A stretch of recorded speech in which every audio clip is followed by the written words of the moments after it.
escape from the cold of morning steam. It's time to break one for cover. That's gonna cover.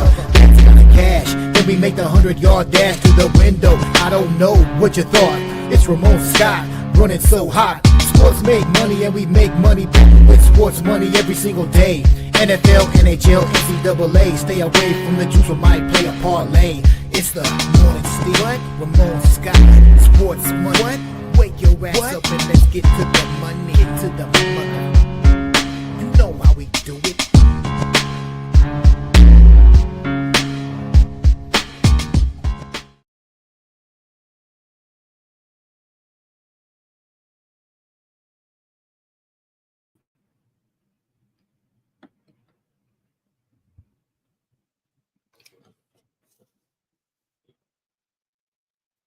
All right, a pleasant good morning to you, coming from the sports betting capital of the world, Las Vegas. This is Ramon Scott, and welcome to the Morning Steam Show for Saturday, March 29th. We're getting ready for Elite Eight action tonight with our two big college basketball games. We find out the first two teams that'll reach the Final Four, preview those two games for tonight, as well as Major League Baseball, college NBA basketball, and NHL hockey. Got some little bit of technical issues here, so we're just going to roll with this setup. But of course, we're going to talk about our UFC card. Well, we won't cover it here, of course, but we'll have coverage tonight here, companion coverage on the Sports Money Network for UFC Mexico City tonight. Morales versus Urseg. We get the action here tonight from Mexico City with our evening card here with the guys. You'll have the card tonight. We go off at 4 p.m. Eastern, 1 p.m. Pacific, I believe, is the scheduled time for the action here tonight. And the guys will be along probably a little bit earlier than that, of course. Let's call it 3:30 Eastern, 12:30 Pacific as we get ready for tonight's fight card. You can get your previews started if you haven't already. Make sure, members, you go into the post tab and shoot on over to the UFC playbook. You can get the guys' notes on all the fights, plus all those picks, as well as our video coverage previews with our coverage, UFC, VB, MMA picks. You can pick up previews that we had with the guys. VB had his analysts here this week. It was coverage of the main event, Moreno versus Urseg, and two other fights here this week. And we had also First Strike. The guys have their previews for best fights for them, their top plays over in the videos tab. So make sure you check out the plays from Fanatical Jim, from Subhuman Gaucho, from MMA Jeff, and of course Mikey Money with their plays for UFC Mexico City tonight. Join us for our companion coverage with the guys at 3:30 Eastern, 12:30 Pacific time for our shows here on the Sports Money Network. Hopefully you'll be able to, I'll be in the chat with the guys, so join me over there as we talk about every fight, every event tonight here on the Sports Money Network. All right, let me see what's going on back here. I think we got a little bit. There we go. I'm trying to get back up and running back here. I don't know. We'll have to go with our manual scoreboard possibly here tonight with my soccer coverage. Anyway, they are currently underway here. I'm watching FA Cup action from England right now with Fulham and Crystal Palace. Quarterfinals underway here this weekend, still to come. Brighton and Forest also tomorrow. Villa and Preston North End, Bournemouth and Manchester City. If we get winding down here, we get the quarterfinals this weekend in the FA Cup. Some other matches currently. Look at that. We gotta do something about our. We can't be having. some of this. Here we go. See if we can't get back up and running with our scoreboard anyways. Otherwise, just keep you posted maybe on a few soccer scores here. I don't know if you guys follow it too closely with the scores running back there, but do have action right now in Spain, Italy coming up as well, Germany today, Mexico tonight in soccer, and Major League Soccer coverage full card tonight. Say hello to some folks in the chat, review the action from yesterday a little bit here as I'm trying to keep it together after seeing the background there. And how about it last night? Incredible action from college basketball. Certainly, those games did come down to the wire with Auburn and Michigan last night. What were the Auburn Globetrotters thinking? These guys can't play basketball. They almost had their 14,000 game winning streak snap. What are those guys doing out there? Think they're in a circus with the Auburn Tigers? They did not play disciplined basketball. They are not a very good team, but they were able to get that win last night, 78-65. It was just 30-29 at halftime, but Pettiford 20 points off the bench. Auburn did do the job on the offensive glass, and they were not the better team, I didn't think, than Michigan at all, but they were able to out-athleticize maybe the Wolverines a little bit to get that victory last night. They got the cover too, and it didn't seem easy. It ended up being a blowout, but I didn't think Auburn looked good at all there. Yeah, team consensus went down, and maybe I went down as well with my plays on the side in total, but to me it was just a cluster for Auburn. They looked awful. They're not worthy of a national championship, but they're still alive with that victory last night, and the other one late last night as well with Milo Susan. Incredible layup. You knew throughout that game, as tough as it was for Houston, that it was going to be Milos's night. He had that layup on the inbounds play with had to go to the monitors, obviously, with 0.9 seconds left for the game winner, but he had 22 points, 6 assists. With his 6 points from three-point range, he was about the only guy that could do anything right on the Houston Cougars. But they still got the win. Purdue got the cover. Team consensus did go with Houston. I said, I already committed to Purdue in that game. Well, I finally got the best of it against team consensus. I had the Boilers there yesterday to get the money, but hey, we had Houston to advance, certainly there. You know my picks, what they were going into this tournament. Yeah. Team SEC, I said on X last night, I was SEC when SEC wasn't cool, and there still wasn't all SEC despite getting those 4 teams in. Ole Miss kind of choked it there in that early one against Michigan State, and hats off to Michigan State to get that one over Ole Miss. Yeah, we might have got the money. It came close there, obviously, with the final line in the game, with the game landing 73-70, but Ole Miss led by 9 in that game with 12:15 left, and Michigan State. Hey, both teams got to the line, made their free throws. Well, Michigan State was 19 of 22. The Rebels were 9 of 10, but the Spartans are back to the Elite 8 for the first time in 5 years, advancing there with that 73-70 win. And, oh yes, in the all-SEC matchup, it was Tennessee over Kentucky 78-65. Tennessee, really a blowout there. They led by 15 at halftime. They built it up, led by 20 at one point, I believe, there to turn the tables after a couple of regular season losses. And Tennessee looked much the best, out-rebounded them by 10.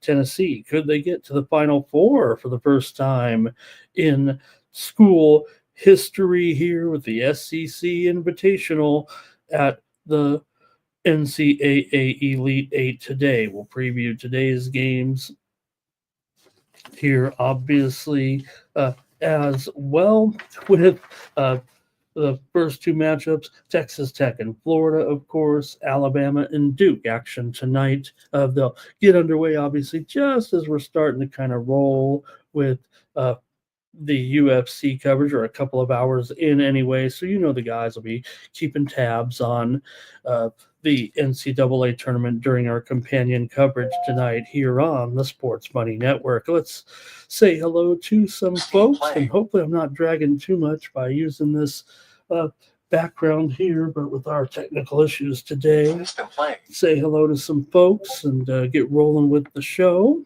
Thank you for joining me here on a busy Saturday of action. I will have previews of all those games, of course, and maybe I'll talk a little tennis after last night. We've got finals here today on the ladies' side with Arena Sabalenka taking on Jessie Pegula. Sabalenka minus 350, and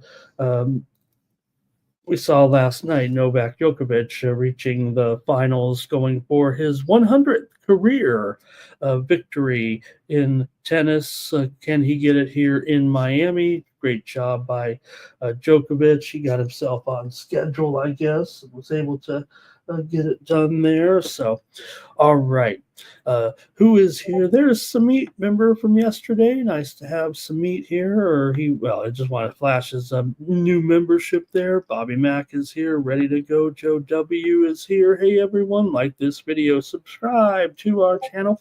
Sports Money here on YouTube, fastest growing sports betting channel on YouTube. Thomas Lewis gets our consensus together, even if you guys wanted to go against me there. For once, I got the win. Old E Hello Blue is here. La-do dee da do die. Jim Duweiger's here with Sparty. In this one, man, I'm getting my Apple Card a little bit upset with my contest. I'm still right there. Certainly can probably push with these tough guys with their picks, certainly, but man, it's gotten a little dicey here towards the end of the NCAA tournament. Hello to Luis again. So glad he's found us over here on the Sports Money Network. Fernando Valenzuela. Anybody remember El Toro? Lost him this past year, obviously. And let's see, Jerry says, oh man, was there an earthquake here just a little while ago?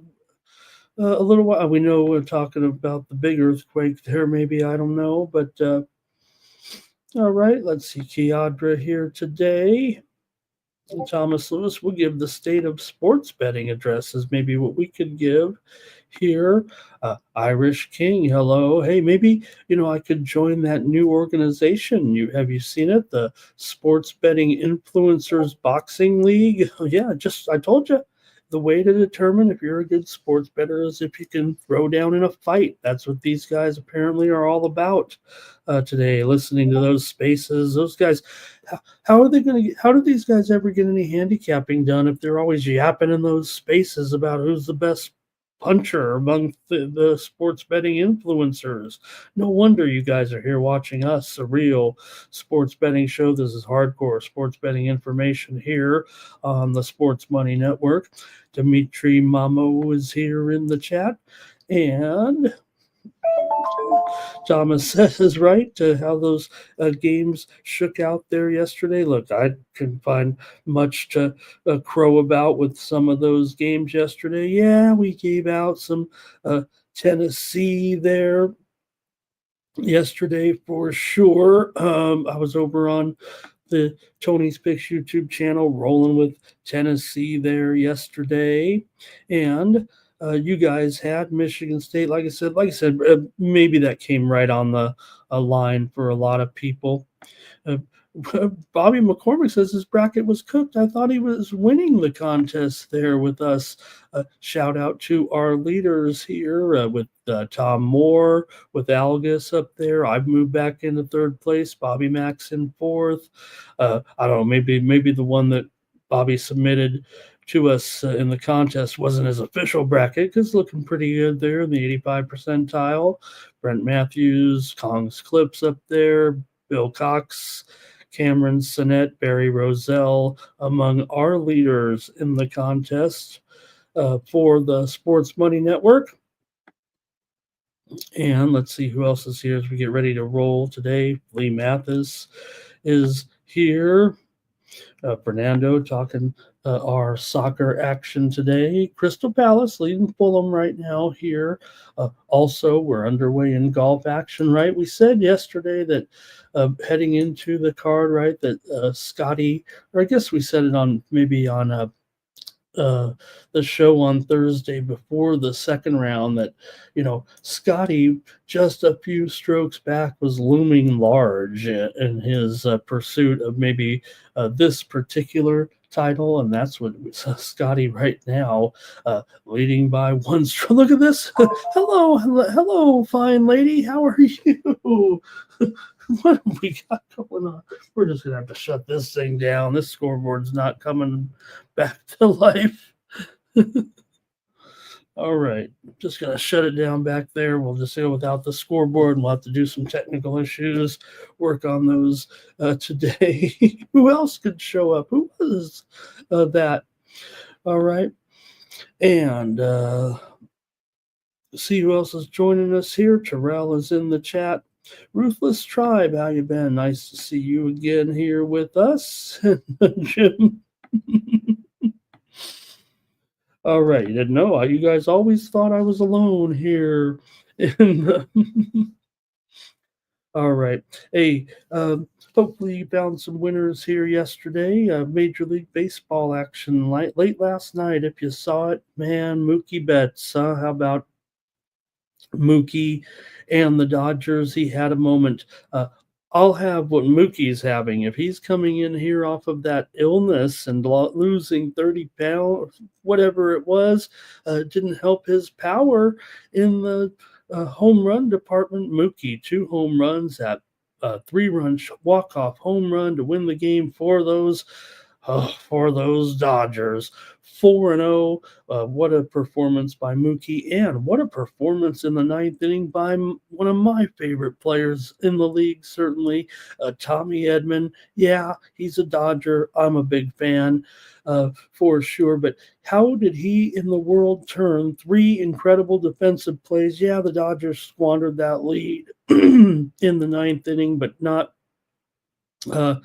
in due part to the efforts of my man Tommy Edman defensively. 3 consecutive plays, basically.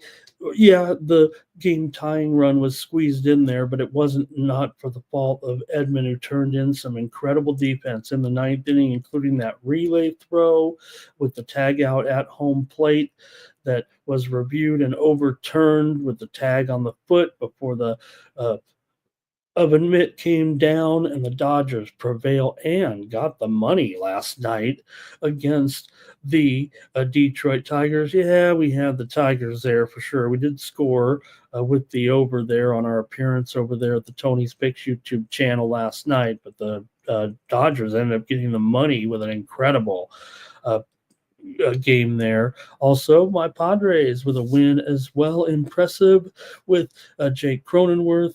2-run home run in the bottom, or solo home run in the bottom of the 8th inning to the Crone Zone, and the Padres win again as well. They'll keep pace with these Dodgers. Well, maybe not if the Dodgers go 162-0 if they keep going, but Padres were able to get the win. Late last night, we did have a few winners here in Major League Baseball, but felt like I got to get it together here. We had the overs, our premium pick winner with Baltimore and Toronto, also premium pick winner Cubs and Arizona. High scoring game there. We had the over in that game, and see what we got here. Get rolling here with some of our steam this morning. I've got a little bit of steam for you here. The Edmonton Oilers, are they getting back healthy here, or are they just going to take advantage of being at home to try to pick up a win? They're taking some steam against the Calgary Flames right now in the Alberta matchup tonight, up to $1.60 or more here with the Edmonton Oilers, taking some steam here tonight in the National Hockey League. We'll cover our games.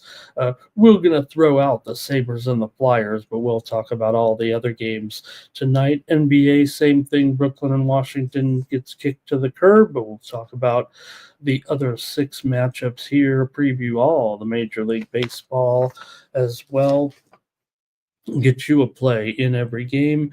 NBA here last night, we did come up with a few winners here, including Cleveland and Detroit. Game total over was a premium pick winner for me. We had Toronto here on the show yesterday. We also had the Clippers and Brooklyn game to go over here on the show yesterday. Had a high roller winner over at Tony's Picks with the Minnesota Timberwolves. They rolled over Phoenix last night, and late last night, or the late game anyway, we had Denver minus the points. A show winner here on the morning steam as Denver rocked Utah. NHL, this is where we had a little bit of success certainly yesterday.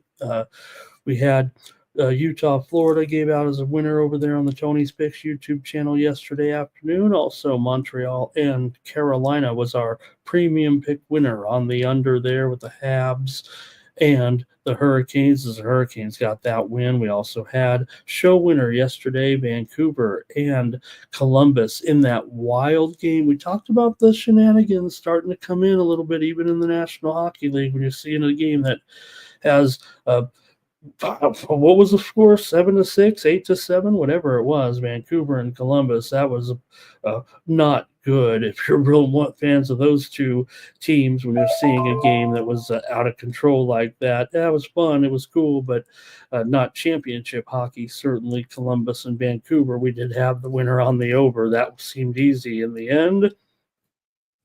Also, premium pick winner, New Jersey and Winnipeg game to go under yesterday was our premium pick. We also had VGK in Chicago game to go over on the show here yesterday. Also, we gave out Vegas on that puck line over the Tony's Picks YouTube channel yesterday afternoon, and I had premium pick winner somehow found a way to get it done with the Anaheim Ducks over the New York Rangers. Another ugly game, 5-4 in the end, with Anaheim picking up that win. All right, that's a recap of the action there yesterday. So hopefully you guys had some winners there as well. Hey, if you want more winners from me today, just stay tuned. Hopefully we're going to give you some great picks between me and the chat. The LA Kings are getting steamed here right now in their game this evening with the Toronto Maple Leafs. The Kings were $1.30 when they opened, but now the Kings are going up to as high as $1.50 or so. We're seeing some steam right now on the LA Kings here, and this one is the Kings. Maybe what was I doing there? I'm doing the CD Lamb play. Am I going to get suspended there with the nose wipe?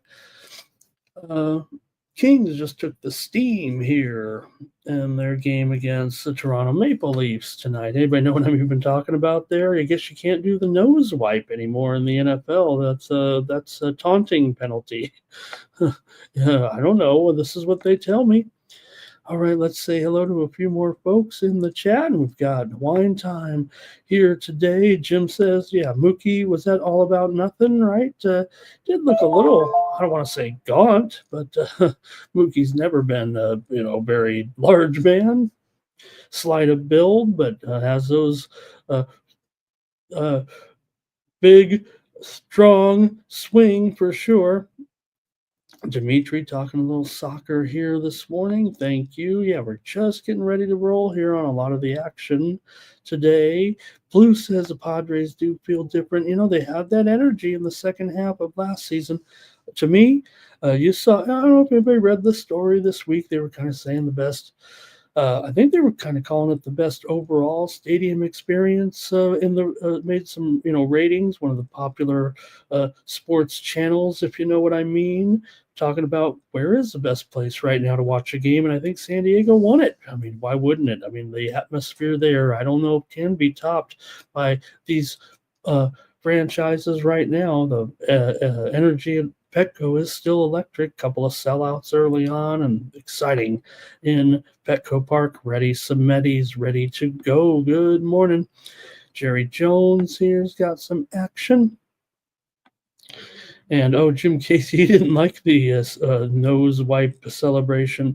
Gorky here is he's got his plays for today, it looks like, with the Gators and Roll Tide, High Tide. Gorky, Houston, and Auburn money line as well. We're getting ready to roll here. I'll give you my plays in the action today in the Sweet 16. All right. You can get my best plays, though, over at winnable.com/Ramon. I'm going to hopefully give you good winners here. You guys give me some winners. But if you want more action from me, I'll send out some packages today in NBA, NHL, Major League Baseball, and more today over at winnable.com. We've also have some other sports that I'll send out. We did send out an MLS card. I always start my soccer card here domestically during this time of year. So that's the league that I focus on. If I can get to some international action, I will. A big card today, just made some bets and didn't send out anything here. Don't want to get too carried away, but of course I looked at the entire MLS card for today, and also in my subscriptions, if you subscribe over at winnable.com to my monthly package, weekly package, daily package, whatever the case may be, I do have my UFC predictions for UFC Mexico City tonight. You can pick those plays up over at winnable.com, see what I like in every single fight with the not only the fighter that I choose, but also the method of victory and the round of victory prediction for each fight where applicable. So check out my plays as well. Hey, we've got a bunch of plays for you. Like I said, if you're a subscriber to the channel, you can go into the playbook underneath the posts tab and get the plays from the playbook. There's probably, I would imagine, over maybe 50 plays in there between the four analysts. And hey, if you want to add mine in there as well, you probably get up to 50 or 60 plays for the UFC card tonight. We're not all going to be on the same page, but you can get some great information. They've got commentary from the guys in there on the playbook. So it is a key thing to have as you roll through. You could sit there and listen to the guys and pick, but it's so much easier when you can see it laid out in front of you. Even if there's a little bit of disagreement among the panel, they give you a little reasoning as to why. So maybe it kind of fits in with what you think for a particular fight. I got to be honest with you. When I go in and make my predictions, I've got the playbook open up. I'm looking at all the things that I know about the fights and making my predictions and seeing what they have to say. So that's how you get ready for UFC action tonight here on the Sports Money Network. All right, and I'll be, like I said, along with the guys today. So join us for the show here, companion coverage of UFC Mexico. Go over to winnable.com/Ramon and use the promo code STEAM to save 20%. Don't forget, check out in the also in the videos tab, the big game tonight is in National Rugby League between the West Tigers. Most of the cards gone off already in NRL. But there is still from the guys, from Dan, from Smythe, in the analysis of Rugby League tonight. They'll have the big one for tonight between the West Tigers tonight in that big matchup against the New Zealand Warriors. That goes off at 3:15 Eastern, 12:15 a.m. Pacific time, and you get the preview with the guys Dan and Smythe over on the videos tab. Also check out in the post tab the voting taking place right now for the Final Four. Your picks can be in there and see what our community likes. Okay, hopefully got all caught up on all that stuff here as well. Let's go to the chat and get rolling with our show today. All right. NYC Bar says the total of the three, well, there were four games last night, NYC Bar, but I think I know what you're saying. They're talking about how the games landed there a little bit, right, with our final scores as well. I wasn't really clicking myself. Like I said, I had Purdue here on the show yesterday, and we did give out the winner in the under, Mississippi and Michigan State. Yeah, I gave out Tennessee as my play on the shows here a little bit yesterday, but really didn't hit on my big picks, it felt like. So, all right. Good morning to Joe T. He's got his plays in here. Let's see what he's got here. He's got Golden Knights and Predators game to go over. Thank you, Joe. Let me mark that one down today. And what else? He's got another over here with the Diamondbacks and the Cubs today. Thank you, Joe. Really appreciate that. All right. Good morning to Jerry Jones in the chat and Curtis as well. Let's just get started, shall we? There's so many games today. We're going to be here probably close to 3 hours, it feels like. Hopefully you can stand me for that long today. And here we go with our coverage of the Final Four. The Padres just got steamed here just a few minutes ago. We were maybe a little bit of karma here. The Padres were plus $1.15 or so here. Maybe they were a little higher, but the Padres just took some steam a short time ago against the Braves today. All right. Let's get rolling here right now with that's not that's yesterday's. I told you I was having some issues here, like Mikey was the other day there. There we go. The Texas Tech Red Raiders take on the Florida Gators here tonight in NCAA Elite 8 action with a bid to the Final Four on the line here tonight. Get your plays ready. Let's talk about the two big matchups. Spend a few moments at least on them here with our NCAA coverage. Here we go with Texas Tech and Florida.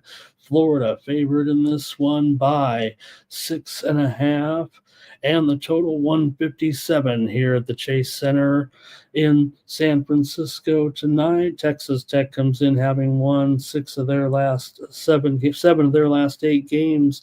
Overall, coming in, Texas Tech just 7-5 against top 50 teams this season. They went 12-2 in non-conference play. Of course, Tech won in overtime. Had to use another big effort to overcome that 16-point deficit in the final 10 minutes of the game, as the Red Raiders are in the Elite 8 here for the first time in 5 years. For the Florida Gators, they just went 16-0 in non-conference play this season, despite playing a relatively weaker schedule, about number 240 or so in non-conference schedule. But Florida here in the Elite 8 for the first time in 8 seasons coming into this one. Now, over the last 4 years, number 1 seeds in the Elite 8 are 5-1 against the spread. So here is Florida's 6.5-point favorite coming into this one for the Gators. They covered against Maryland last time out, won by 16 as a 7.5-point favorite, looking impressively. Meanwhile, Texas Tech, they did not get the money. They were favored in that game against Arkansas. We were Arkansas on the over in that game to get the money, but still, for Texas Tech, they have not been a good cover down the stretch of the season, nor here in the NCAA tournament, going just 1-2 in their 3 victories in the NCAA tournament. They covered against Drake, certainly, but they didn't cover against Wilmington. They didn't cover against Arkansas. But Florida also, they didn't cover those first 2 games against Norfolk and against Connecticut, but they sure were impressive against Maryland.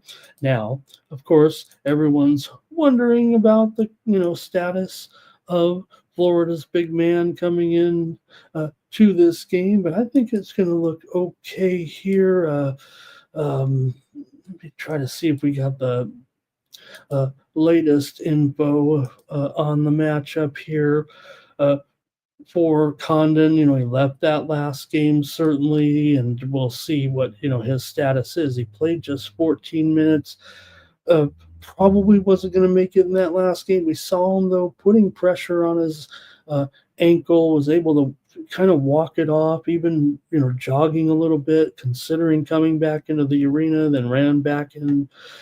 Probably wasn't ready to go here, but it seems like a little bit of important player, certainly fulfilling that role of the big man in there, the 6'11" center for the Florida Gators. So important player, no doubt. And see what you guys have in this matchup between Texas Tech and Florida. We'll go to you guys today, see what you got in the chat. Here we go. Thank you for joining me here today. This one, of course, these are early evening or mid-evening games tonight. This one goes off at 6:09 Eastern, 3:09 Pacific in the West. Elite Eight. And that's when Sherry said no one can guard Cooper Flag. I was like, Grand Canyon Copper Flag. Hey, the truth is here today, says, and this has been part of the controversy, right? Truth is this what we're going to get for the rest of our lives, with the big money and the big teams getting all the best talent? Maybe maybe we talk about expanding the tournament, how I think that will help, because maybe if you get more teams in, that there's more of a chance that there could be a shakeup and get some, but they have to win so many multiple games, and it's more turning into like the football playoffs, right? Maybe it should only be right. We already know the football playoff is expanded too much. Like usual, it's got to be just like a 4-team playoff, because that's all that. And so maybe the basketball should only have 8 or 16 teams, it feels like, because that's the way we're headed now in this world of NIL. Only the big teams will be doing anything. All right, Public Enemy is here today. Nice to see Public Enemy today. Joe's going to have some more information coming out here. Thomas is on Texas Tech. Jim is on the Gators here in this one. The Gators are the hotter spread team this season for sure. I mean, they 9 of their last 10 they've covered. They're 23-6 against the spread as a favorite.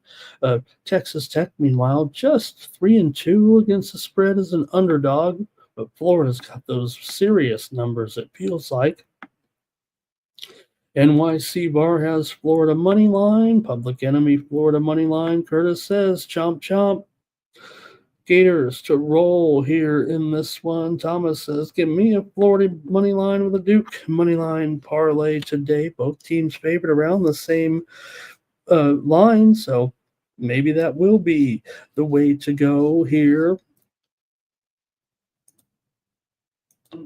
And Thomas says the Gators are a consensus play here today, on a roll to take down the the solid play of the Texas Tech Red Raiders. Oh, man. Okay, you guys, if that's the way you guys are going to roll, I didn't know that you guys would be so hot on I knew Curtis would be hot on the Gators. I knew that.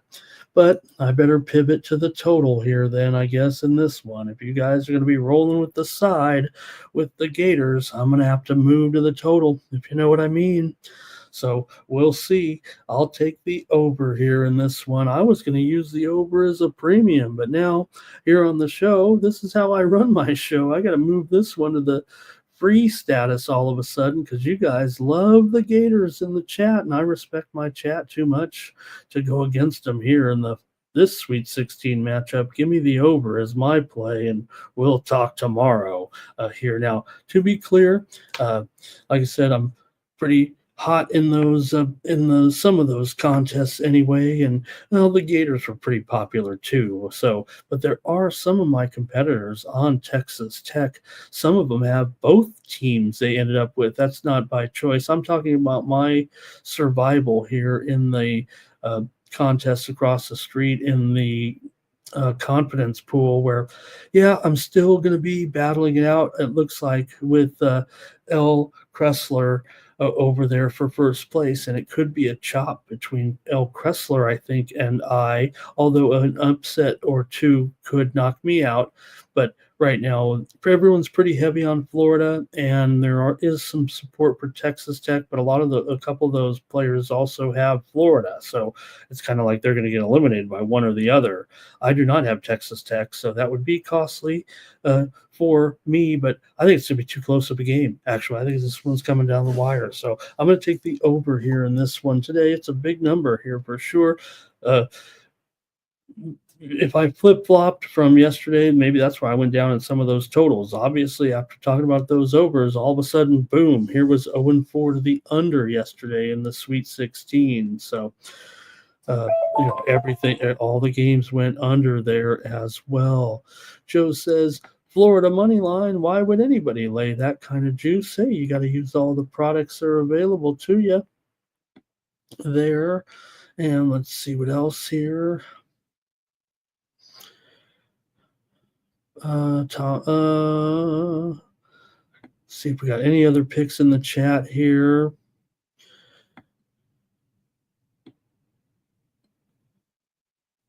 Thomas, is Joe saying, why would you lay 300 here with Florida today? He says too high of a price, I think is what he's saying.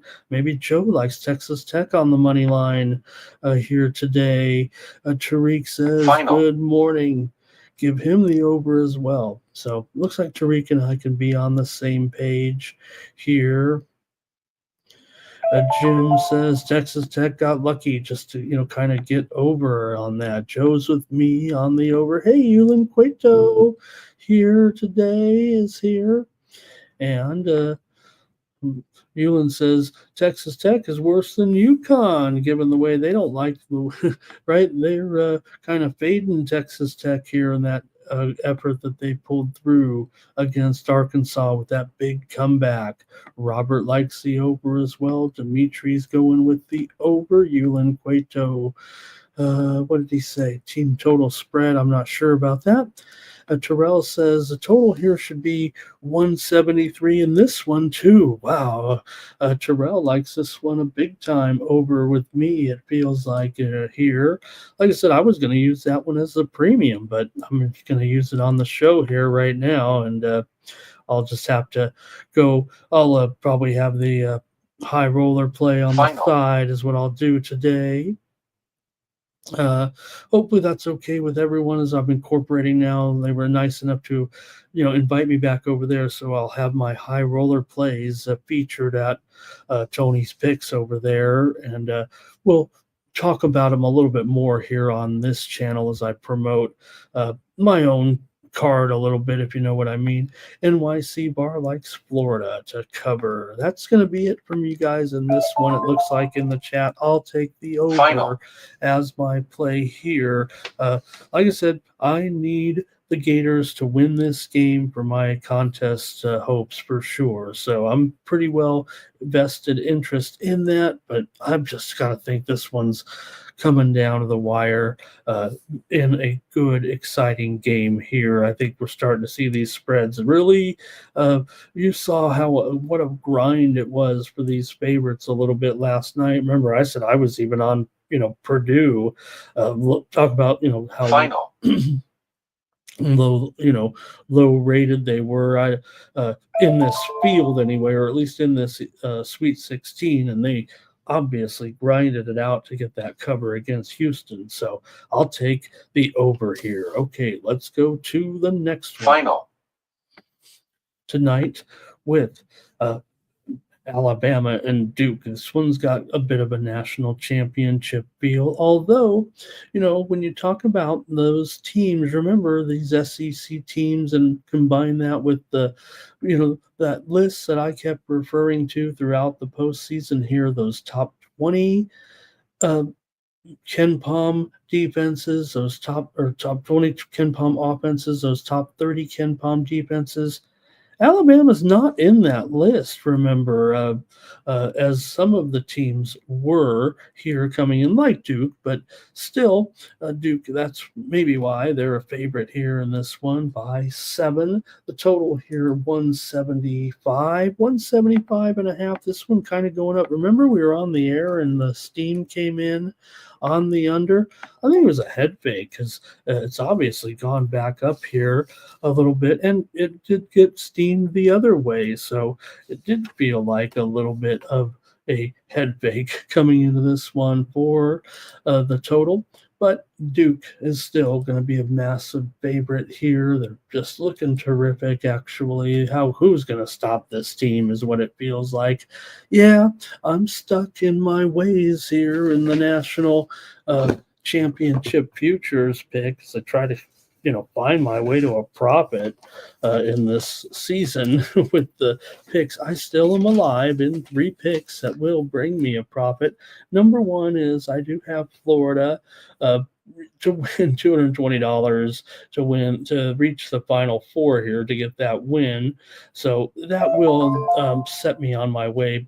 But I don't have Duke. I have Duke to win the national championship now, what we've talked about over here since we got the tournament, because they're unbelievable. But I never could pull the trigger on their prices during the regular season to put them in the futures. So I ended up with still on my ledger here, Alabama, Auburn, and Tennessee, teams that I have tickets on to win the national championship, and the best I can do is come up with a $200 profit if Alabama or Tennessee win, and only $100 if Auburn wins. But if Florida does make the Final Four, that extra $220 will make it probably they talk about tying your money up, right? So I can come up with a $300 profit if Florida goes to the Final Four and one of those other teams wins and upsets Duke here. But like I said, Duke's the best, man. They'll probably will take it down a little bit. And I do have Duke over there in that other contest as well. So I guess Alabama is my hedge there, except everyone's got Duke, I think. Not everyone has Duke over there, actually. So it is maybe Alabama, my futures ticket on Alabama is my hedge out of there. I don't even need to play around maybe with the end game personally in this one, but that's my little predicament. Let's talk about the game itself here with Duke coming in with a 14-game winning streak. The ACC champions, 19-1 in conference play. They did go 11-3 against top 50s this season. Duke just 1-3 in their last 4 Elite 8 games, and they haven't been to the finals in a couple of seasons, but hey, they always make it eventually, it feels like. For Alabama here, of course, the number 1 tempo team in the country. They're 5-1 in their last 6 games straight up overall coming in. Alabama went 19-8 straight up against top 50s this season. Look, it's not like the last time with that contrast. We know Duke or Alabama is the number 1 pace team, but hey, Duke can play at any pace, it feels like, right? Coming in. How about Alabama and their incredible shooting last time in that performance, making 25 3-pointers. They had the all-time record for 3-point field goals, right, in the tournament game with still like 7 minutes and change left in the game. And they basically took a couple of possessions off at the end of the game after they had that blowout win over BYU. They covered against BYU and St. Mary's. They didn't get that big number against Robert Morris, but when the range was 4.5, 5.5, they were able to get the number. For Alabama, they are 6-2 against the spread as an underdog. Duke 21-12 against the spread as a favorite. What is Team Steam going to consensus pick in this one? I'm scared to look. Let's go to the chat. See what you have in this game tonight. Here we go. All right, let's see. Eulin coming in here says he likes this game to go under. The Duke does have very strong defense, and they're the team that can kind of shut down Alabama. And Thomas is working on his car today. Hey, Dylan Force is here today. Takes Alabama plus points. Texas Tech over. Team total and the Twins. Thank you. Gorky says, I got to take 7 points with Alabama, and I'm a Dookie. And Terrell says, hey, I like when the SEC, like the old days here a little bit with some of these matchups. And Thomas says, looks like he's looking at the money line. Is that what the money line parlay paid out there? The Duke with the free freshmen, don't forget. But come on, these guys don't play like freshmen, it feels like. Tariq says, I got to go over in this one still with the Duke and Alabama. Come on, we've almost got practically pro teams out there, feels like. AOD is here today. Thank you for stopping by. Irish King. Here we go with Terrell, Alabama and over. He's got this one, 180 points in that one with a 92.88. That's an Alabama cover, obviously. Yep, no doubt. Here's Gerardo today. Alabama won't score 113 today. No, probably not, but NYC Bar likes Duke, but maybe not to cover. So maybe Alabama's a consensus play from you guys a little bit. Gravy here. Hey, good morning to Gravy today. Dylan likes Alabama. I think Robert's on Alabama here. And that might be it. Maybe it isn't a consensus play. There's some Duke support, I guess, there in the chat in this one. Alabama 6-2 to the over as an underdog. Getting a little bit of hockey steam here in the game between Columbus and Ottawa. I guess after Columbus scored 15 goals or whatever it was in that game, they're going to get some steam here to the under in the matchup with Ottawa tonight. Columbus and Ottawa going to be probably 6 here, flat 6 possibly. Some steam to the under with Columbus and Ottawa. Few more in the chat. All right, Thomas said Alabama Crimson Tide. Roll Tide. He says this one here is a consensus play from the chat. Alabama here plus the points against Duke. AOD also says Alabama there. Here's Joe. He's got some baseball plays for us right now. Phillies and Nationals game to go over. Thank you, Joe. I'll note that here during the basketball segment. I find that game here. Philly and Washington game to go over with Luzardo and Irvin. We'll get to those baseball previews here in just a moment. All right. Guess that's going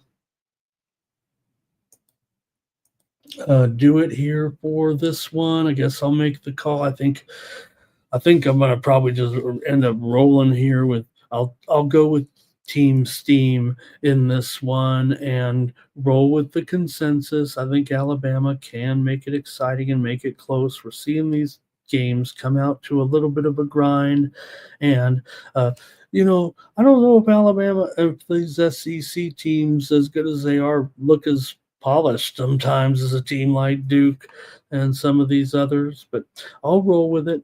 Let me go with consensus here, and I'll take the Crimson Tide, High Tide. And I think I'll be rolling a little bit of premium action today over there at Winnable with the total. Okay, I guess that's it for the college basketball, and we'll have 2 more games tomorrow, of course, with Michigan State and Auburn. Auburn a 5-point favorite, 145.5, and Tennessee and Houston. Houston by 3.5, 123.5 tomorrow. Oh, D Money, hello, nice to see you here, D Money, today. Thank you. And talking a little Padres with me. And I had a lot of fun watching those late West Coast games last night.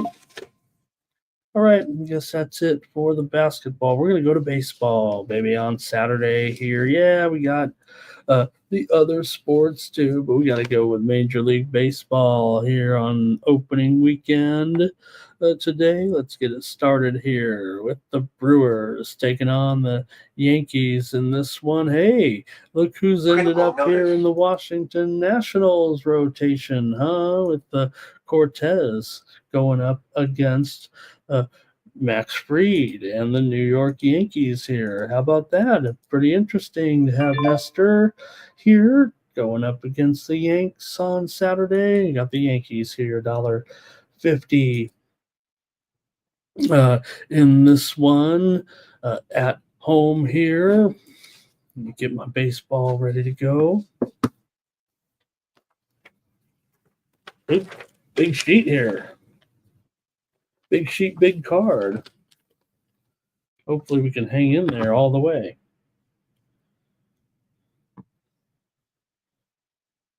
All right.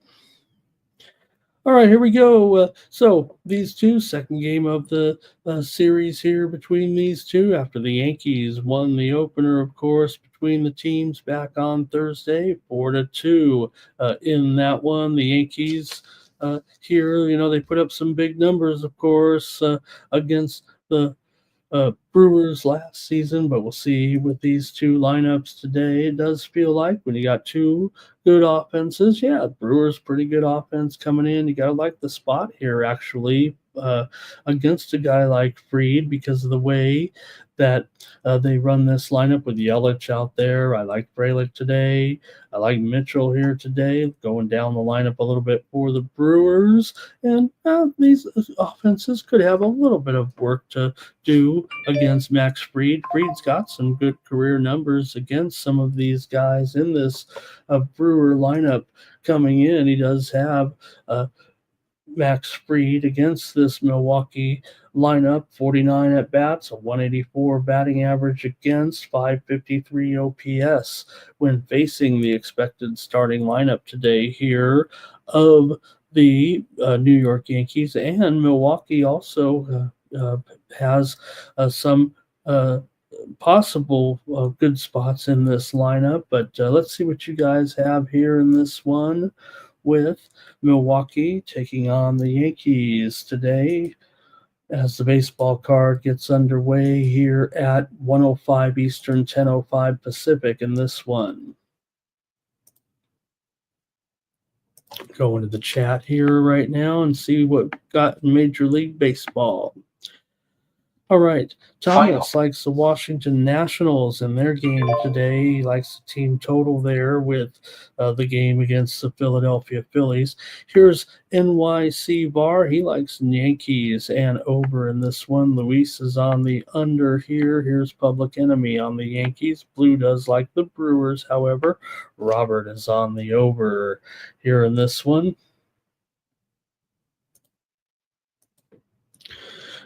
Irish King likes the Yankees first 5 run line, full game run line as well. Billy Eagle Flyers on the Yankees. Tariq is on the Yankees, and Kiatra's on the Yankees here. A lot of support for the Yankees.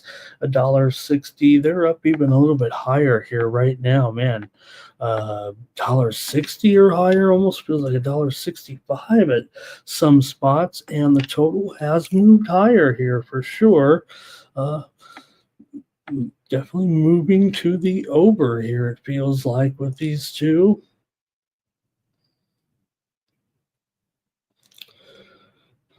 Six of the last 8 meetings between the two teams have gone over. However, 6 of the last 9 meetings here in New York have gone under. I think Team Cat Whisperer is here today, taking the Brewers. NYCR says it should be a consensus play with you guys are all over the Yankees today. Okay, all right.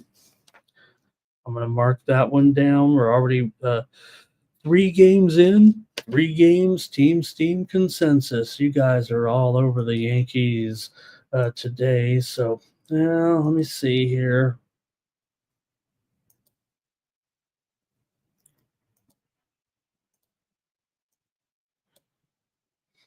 All right. For me, I think I can only go one direction in this one now. If you can, I'm going to go to the total. Give me the total over in this one, man. It's juiced up to 8.5 over 20. I got to go over in this one today with Milwaukee and the Yankees. I'm going over. Fernando's with me. Blue says first 5 under. Joe just said, I just bet the over as well. So I'm on the over in this one with the Yankees and the Brewers here today. Like I said, I think Yelich is my key guy here for me in this one. I just think both lineups are, I've got the Brewers lineup right now, probably top 5, one of the top 5 lineups in the league. Just starting off, I'm kind of incorporating my, feeling in general this season, as well as how well they've started. They've only played one game. So, all right. And Yankees right now, I don't know if I've got them lower than some, but I've got them in probably number 7 here right now in my list of offenses, 6 or 7, maybe 6 right now for the Yankees. Look, I mean, I do not love these guys, but let me see this lineup work together a little bit, right? We don't, this lineup doesn't have much speed. We know that, I mean, other than Jazz, but all right. Robert has the under here in this one. Let's keep it moving right now in the major leagues today. And, hey, let's go to the Angels and the White Sox, shall we? We're going in chronological order here with the Halos on the road. $1.65 or so in this one. We did see the White Sox win that first game there against the Angels. Call it $1.60. The total 8 here or so with Soriano going up against Cannon here in this one.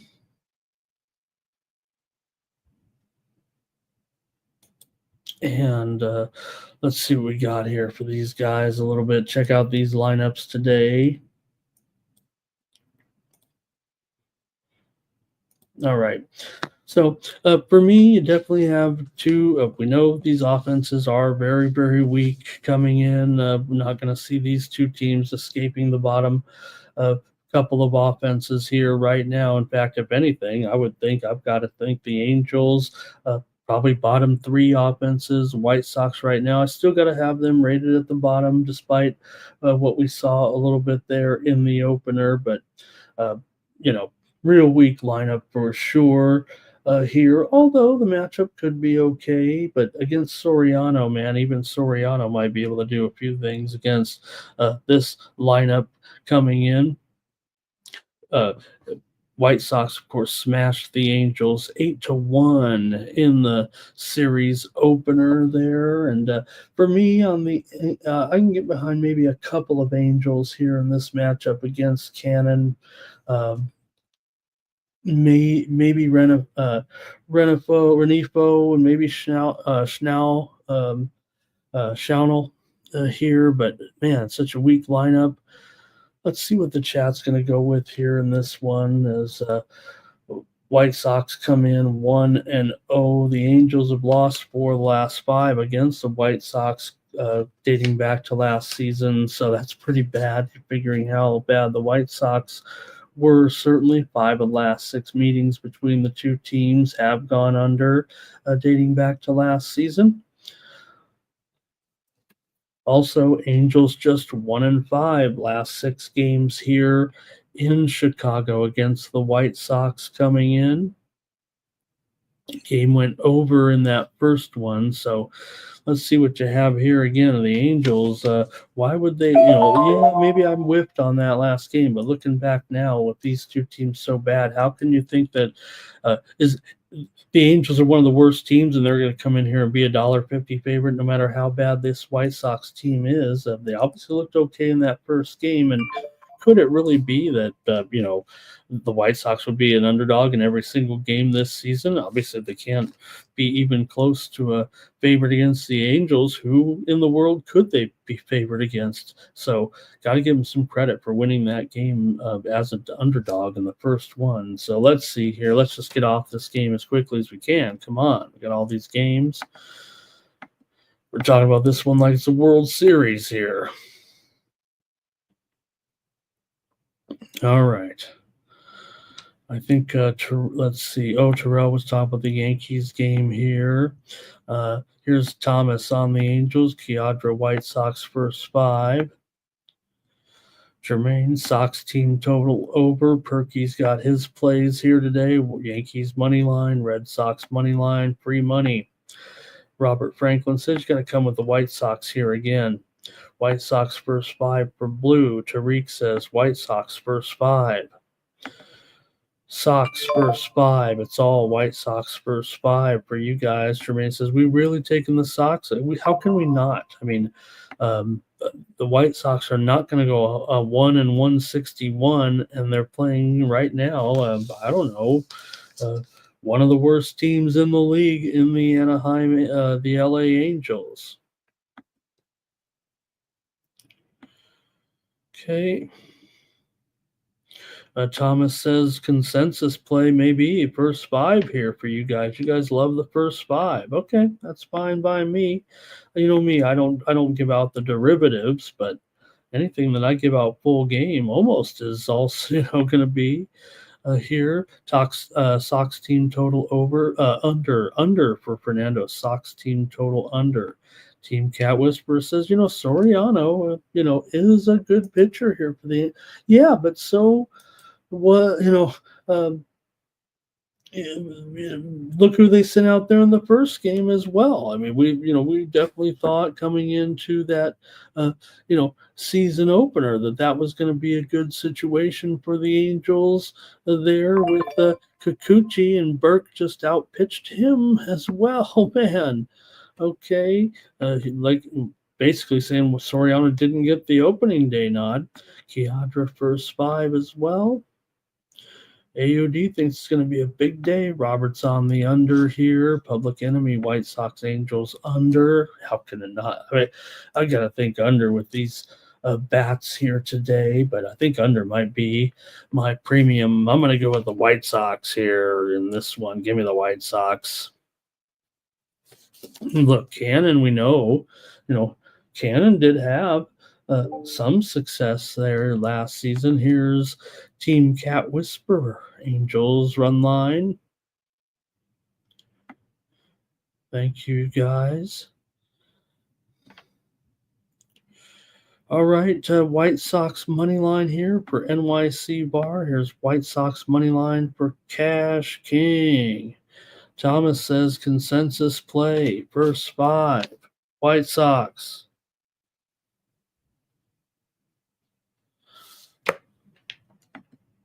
Yeah, right. Terrell says this is an interesting game for. Well, you know what? It feels like around baseball. I'm so excited every game. I guess is what it is. So let's keep moving quickly here. I'm sorry, you guys. Minnesota and St. Louis here in this one with it's the St. Louis Cardinals coming in here, the 1-0 team after their opening night victory. Had to sweat out a little bit of a rain delay to get the win. I thought the weather was going to be clear throughout the country in those first games, but it was 5-3. The Cardinals got the win, and now they've got Fetty here against the Twins. People wanted to kind of make fun of Fetty last year, but he certainly had a pretty okay season for sure for the Cardinals. Look, it wasn't the best. Wasn't a Cardinals-like year. You hope the Cardinals can come back to normal this season. They're still working pretty hard. It feels like to, kind of get back to where we expect the Cardinals there. How about Nolan Arenado in that season opener with that home run, that emotional home run for Arenado here? And look, pulling for him big time here, but let's see what you think of this one with Minnesota and the Cardinals. We've got Minnesota favored in this one on the road here, $1.20, 7.5 under 15 with Joe Ryan on the mound. Hey, that's fine. I get it. But, man, I think don't be sleeping on Fetty is what it kind of feels like to me here. Fetty's the one who has pretty decent numbers against this expected Twins lineup coming in. Fetty in 42 at-bats, just a 190 batting average against this expected lineup coming in. And I think, going up against Ryan here, he's faced the Cardinals a little bit and just had a short stint really against them against these current batters, against this expected lineup, Ryan's given up 7 hits and 14 at-bats, including 3 home runs to this expected lineup here. So Ryan's going to have to work through that a little bit here. That's a small sample, but he got touched up by a few of these guys coming in for here. So a total in this one at definitely gone up here to 8. Full half a run, it feels like. I'm going to update that for sure. Let's go to the chat and see what you got here with the battle, Minnesota and the Cardinals.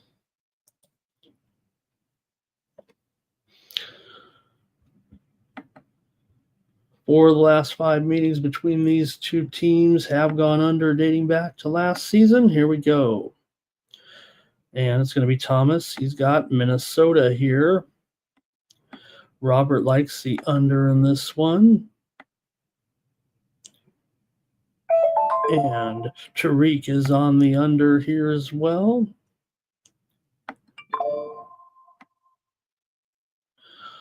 Here's Chill Will today. He's got Cardinals and Twins game to go under with these two. We'll start to break down the bullpens a little bit as we get into a few games, see where these bullpens are shaking up a little bit. All right. Fernando, oh, he's talking Yankees back there. Thank you, Jermaine. Liking Fetty here. Yeah, I mean, I was a Fetty supporter last year, maybe for better or worse, but just felt like nobody gave him any respect coming back over to the States, and I thought he had pretty decent numbers. All right.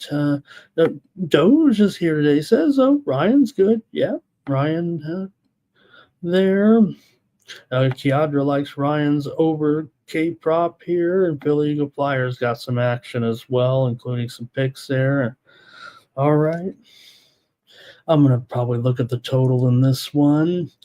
Got this one as one of my high roller picks today. So, all right.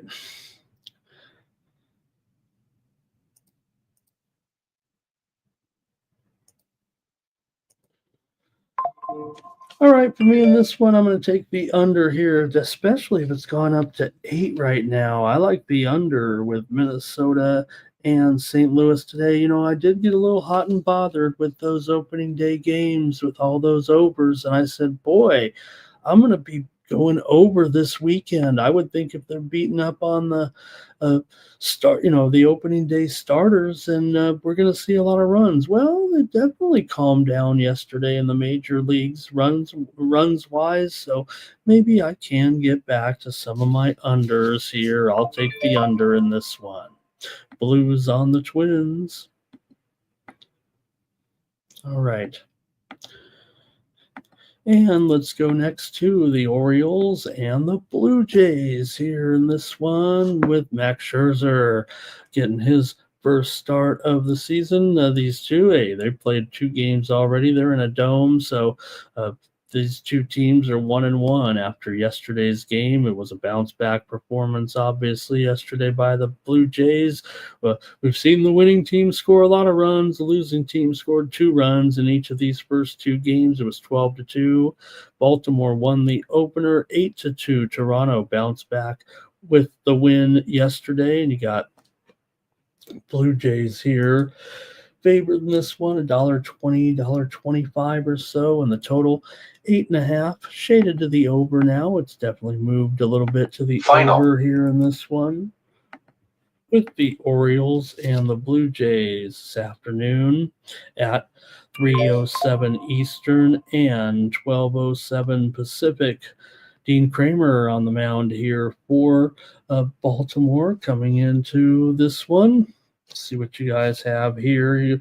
Max, definitely some pretty good numbers against this expected lineup. Of course, a veteran space, plenty of them, it feels like here. But Scherzer has allowed just a 167 batting average and 30 at-bats against this expected Baltimore lineup here today.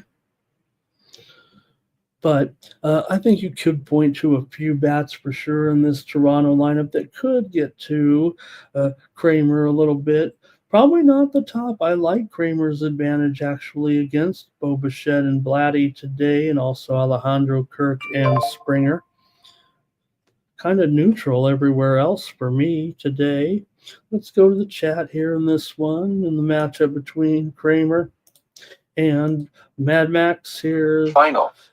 Max was bothered by a little bit of a thumb injury coming in, so you got to look at that a little bit. Yeah, he's got the go-ahead here, but you're 40 years old. Here we go. Baltimore and Toronto. Let's see what you have here. Thomas starts us off. He's got Baltimore. Tariq is on Toronto first five. Luis is on the O's. Blue says Orioles here. I believe that's an Orioles play. A Jermaine on the Orioles run line. Tariq says, could we got Nerfy here in this one? Perky says Orioles money line. Max won't even go. Yeah, I have concerns about Max here, it feels like today. But the one thing that is attractive about Max is maybe this price. Especially after the Orioles were able to bounce back a little bit offensively in the last one. Here's a Nerfy for Kiadra. Fernando likes the over here. Kiadra also on Baltimore money line here on the road against Max. And O's bats may be hot early.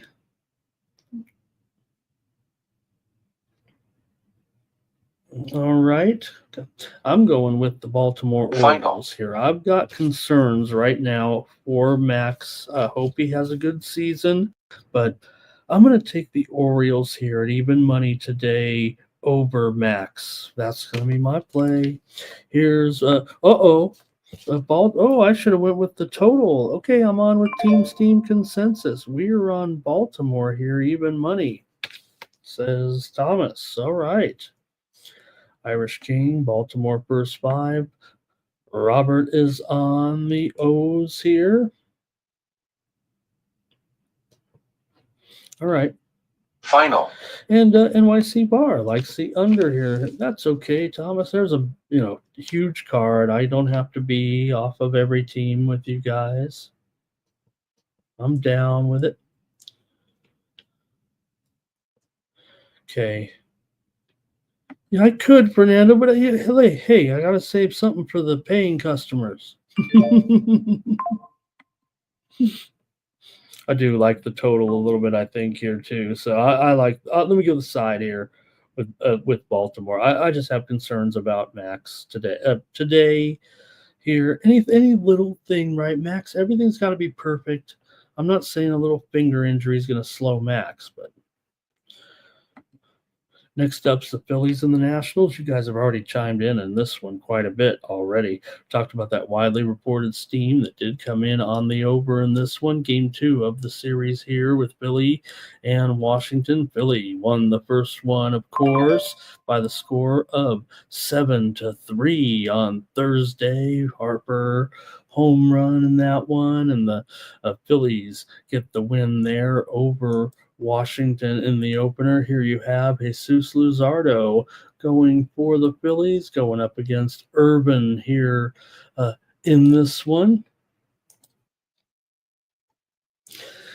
And for me, I've got to like the top of this Nationals lineup maybe a little bit today with with Abrams, with Wood, with Luis Garcia here a little bit against Luzardo. Meanwhile, for Urban, this is going up against this Phillies lineup. I mean, right now I've got the Phillies ranked 7th in my list of offenses here. You might have them higher, of course, with Schwarber looking good. Bohm had that double in the game. He also drove in 2 RBIs in the first game as that Phillies lineup definitely produced in the opener here. But I don't mind the Nationals here a little bit as well. This offense here, the steam came in on the over here, obviously. So let's see if you guys got some picks here in this one with the Phillies and Washington for the last 5 meetings between these two teams dating back to last season.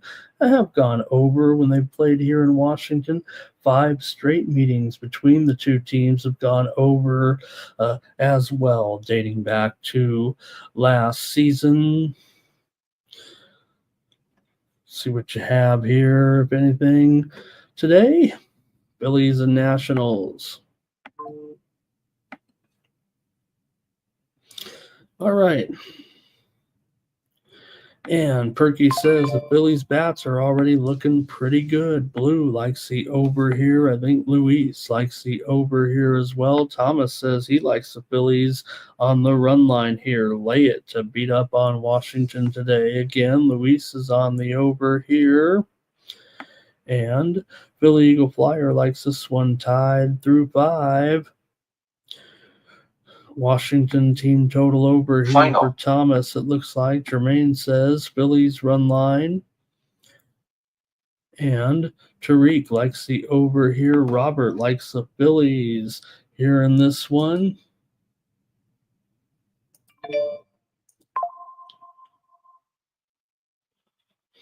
All right. I've heard from you guys here. And let's see what you're going to do. I think I'm ready to make my call. But again, the total here, like I said, has let me make sure I get it right now. Yeah, this one on screen is way wrong because I think it's gone up too high for me. It's 9, right? Everywhere, 9 under everywhere, 9 under. That's too high. That's too high for me. I know the offenses are coming. The first one had to be a typo a little bit. I don't think there was any 8s out there. But 9 under 15, I'll call it right now. And to me, I don't know. Just even with the steam, it just feels too high for me. I'm gonna go a little bit contrarian here. I'm going with the under as my play between Philadelphia and Washington at 9 runs. We need 10 runs here. Going to have to try the under here, at least opening up the season here this weekend. A couple more here. Perky says the total is not high enough. He's already got he thinks we should be having some 10s out here already. Is this going to be the way the offenses are going to go this season? Wow. Here's Irish King, Phillies first half. He's got also first 7 minus a run and a half. Here's Schwarbs to hit a home run. And let's see here. Okay, that's it from you guys. Nothing yet. I'll take the under here in this. I've got it too high. At 9, I've got it too high. You need 10 runs to beat me. I know over is a popular play among handicappers as well. 3 out of every 4 I've seen are going on the over here in this one, but I'm going under as my play. All right, here's Phillies money line and over for Teresa. Nice to have Teresa here today. All right, the Giants are taking on the Reds here in this one with the Reds $1.25, 8.5 over at minus 115 with Verlander on the mound here for the Giants. You got Lodolo going here in his first start of the season for the Reds. In the season opener, it was San Francisco winning this game 6-4. Wilmer, he hit the big home run. Wilmer Flores had that big blast to make sure the Giants got that win late over the Reds. Good ball game the way they opened up on Thursday, but let's see what you have here with these two. Cincinnati's won 5 of the last 6 meetings between these two, dating back to last season. 4 of the last 5 meetings between the two, dating back to last season, have gone over here, but the Giants got that win on the road. Now you have Verlander. Here's a little bit of an underdog at plus 105. both these pitchers have had success against this expected lineup. For Lodolo, 28 at bats, 214 batting average. Not a huge sample here, but certainly some success there. And Verlander as well against this Reds lineup, 25 at bats, just a 200 batting average against these guys expected today. Let's see who you might like in this lineup. I would think that some of these guys could have. We definitely need to see if Verlander can be all that again this season. You never want to doubt this guy, but oh man, Friedel, uh, uh,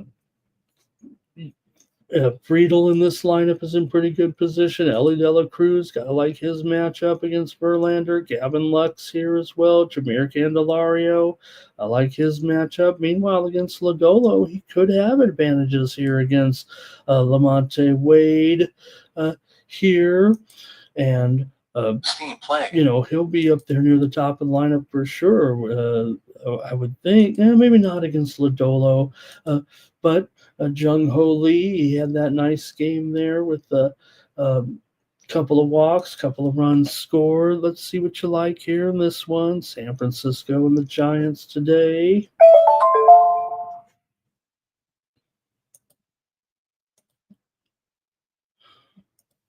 Go to the chat and see what you guys have here. Here we go. Chill is on the under here. Could be this game, could be the last game. Sorry about that. Here's Perky says the Reds are free money today. Verlander will not even go 4 innings today. Lodolo ready to go. NYC bars on the Giants. Thomas says give him the Reds and under here. Jermaine here on San Francisco money line. Perky says it's not going to go over, but he's got to like the Reds here in this one. And Irish King says he likes this Giants lineup here with maybe, I think it's okay matchup for Adames, for Chapman here. Chapman did have a hit and a run scored in the opener. Maybe Hector Ramos or Julio Ramos as well, of course, and Patrick Bailey here. And again, it's just amazing when you think about it because, to figure Wilmer to end up in this situation here. Look, Wilmer's not exactly, an old man, right?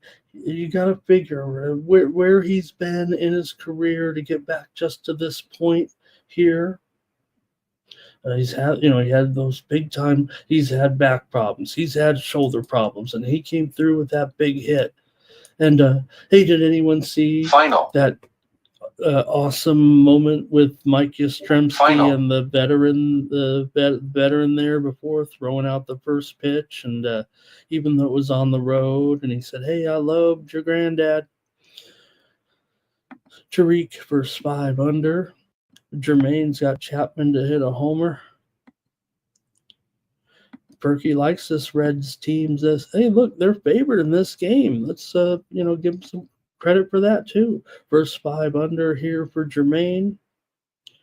NYC Bar likes Verlander to mow here a little bit. Teresa maybe liking Lodolo here. Roberts on the Giants. Roberts on the over. And Teresa likes Cincinnati on the money line. Okay, for me, I'm on the under here in this one. I'm taking the under as my play here on the morning steam with San Francisco and Cincinnati. The Bucks are on the road again against the Marlins here. They played the first 2 games of the series to a split so far. After a Friday's game, Pittsburgh bounced back with a 4-3 victory over Miami. Miami won the opener 5-4. You got Brady Falter coming in here against Beloso for the Marlins in this one. Pittsburgh, remember, dominates the Marlins here dating back to last season. In fact, Pittsburgh had won 9 in a row until the Marlins won the season opener against Pittsburgh. Pittsburgh bounced back, and now Pittsburgh's won 9 of the last 10 games between these two teams dating back to last season.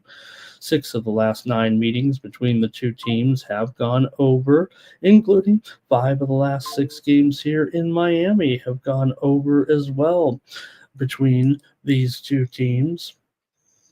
But we'll see today. You got the Pirates here on the road, favored here. Maybe I've swung and missed a little bit, it feels like, with these two teams. But let's preview it a little bit and see what you guys have in this one between the Pirates and the Marlins.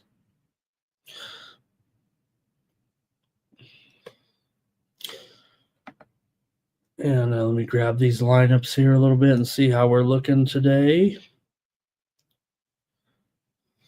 All right. For me, I've got the Pirates certainly downgraded here right now. A bottom 8 lineup for me for this Pittsburgh team. But against Belloso, we got to see what Belloso is going to do this season, scheduled to be the team's maybe number 4, number 5 starter, but it's kind of been moved up here a little bit because of the injuries to, If Weathers and Cabrera, both those guys on the injured list, I think, to start the season or so. Nonetheless, Belloso, kind of in here. And look, I've got this Marlins lineup a little bit surprising here. I've got them a little bit rated higher than most coming in at this point, having what I've seen so far from the Marlins. But we'll see here against Falter. And I'm sure it's just a little bit of a bias to this early start. The Marlins have been able to get 8 runs against the Bucks, but we'll see. See what you got here, if anything, in this one.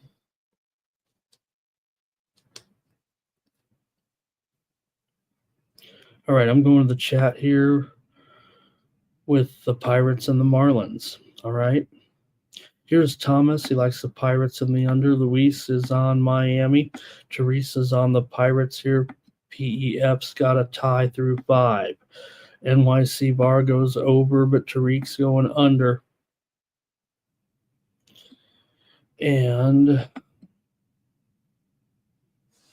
that might be it for you guys in this one. Yeah, we got teams expected to be bottom feeders here a little bit for sure, but we're giving everybody a chance here early in the season, even these guys.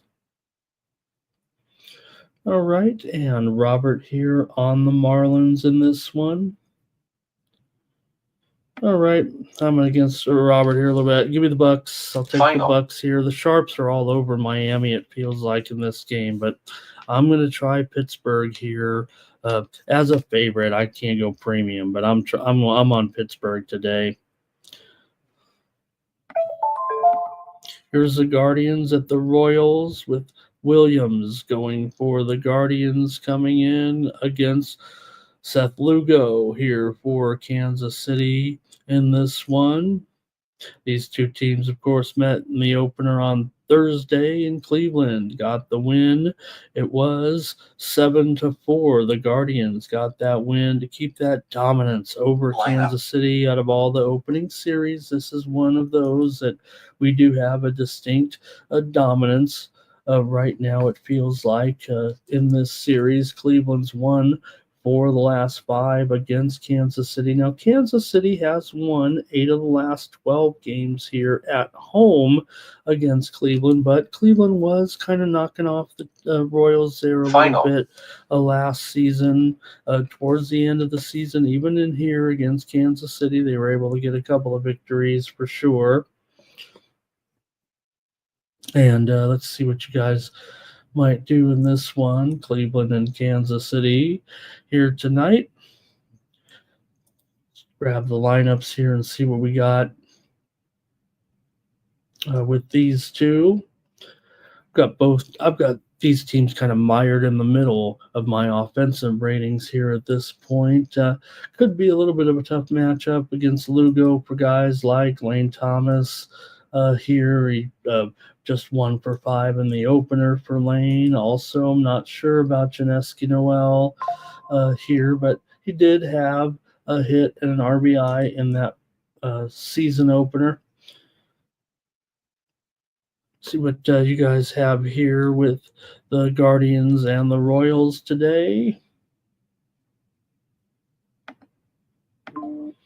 And game 2 of the series. Here we go. It's going to be Perky's on the Royals here on the run line. Luis likes Cleveland in this one. Billy Eagle Flyer likes Marlins back in that other game there. Nerfy, okay. Here's under for Robert in this one. He likes a Nerfy here, does Tariq in this game. Luis is on Cleveland. Thomas is on the over here. NYC Bar, Kansas City. Joe T gives us the over here. Blues on the Royals.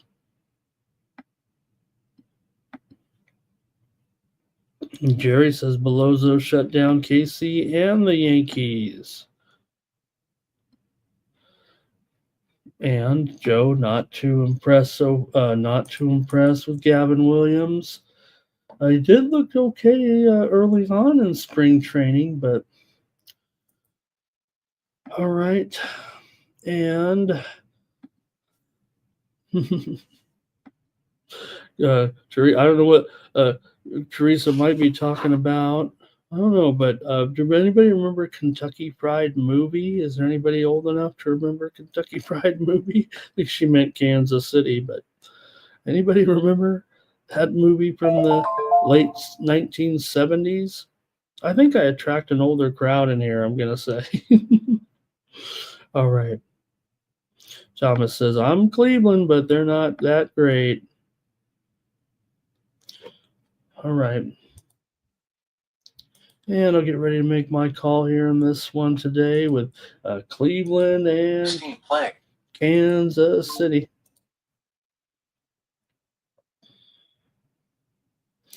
And for me, I'm going to, just making sure these numbers here a little bit. I got to take the over in this one with Cleveland and Kansas City today. Give me the over here. There's no doubt Lugo does have some pretty okay numbers for sure when facing some of these Cleveland bats. Lugo just a 204 batting average, 2 walks and 16 strikeouts, 49 at bats facing the expected lineup here today. But Williams also pretty good numbers, 229 batting average and 48 at bats against this expected lineup here as well. But I'm on the over here. Doesn't necessarily add up with those numbers, but after that 11-run outburst in the first game, I'm going to go over. Jermaine's going to go over as well. And Jerry said, Gavin Williams could have some decent numbers here. All right. Thanks a lot, everybody, in that one. Let's go to the Rockies here up against Tampa Bay. Gotta get this man's name spelled right. Rockies on the road here at Tampa. I think it's kind of novel. Remember what I said about this Rays team? I thought the energy was really cool for the Rays in that outdoor stadium. We kind of make fun of the Rays, right? And the games at at the Dome. It's so what do they call it, you guys? Vanilla, boring, whatever, right? It just never feels great inside that old stadium. Look, we're never going to say Tampa Bay is not any good. We know how good they are year in and year out. But man, I prefer the outdoor atmosphere, and it was a cool little crowd. That stadium only seats about 10,000 fans, but they were rabid, and it was an exciting game, certainly, as Tampa was able to get that win 3-2 in the opener against Colorado, and good energy, man. And I think this, they say Tampa plays in that dome because, well, basically it's their biggest, facility or whatever. And they always said, hey, there's too many storms in the summer and the rain gets bad. It really would wreak havoc. They're in Florida, for crying out loud. They'll get the games played. They should play outdoors. Anyways, exciting finish there for the Rays to get the win, just 3-2 in the first matchup here. And again, they're favored like they're a championship ball club. They are the Rays. Let's give them some credit. Littell has pretty good numbers against this Colorado lineup. Just a 115 batting average for the expected Colorado lineup coming into this game against Zach Littell coming in. Senzatella, we know, can be a bit inconsistent for sure, but Colorado hung in there, made a game of it in the season opener. 3-2 was the final.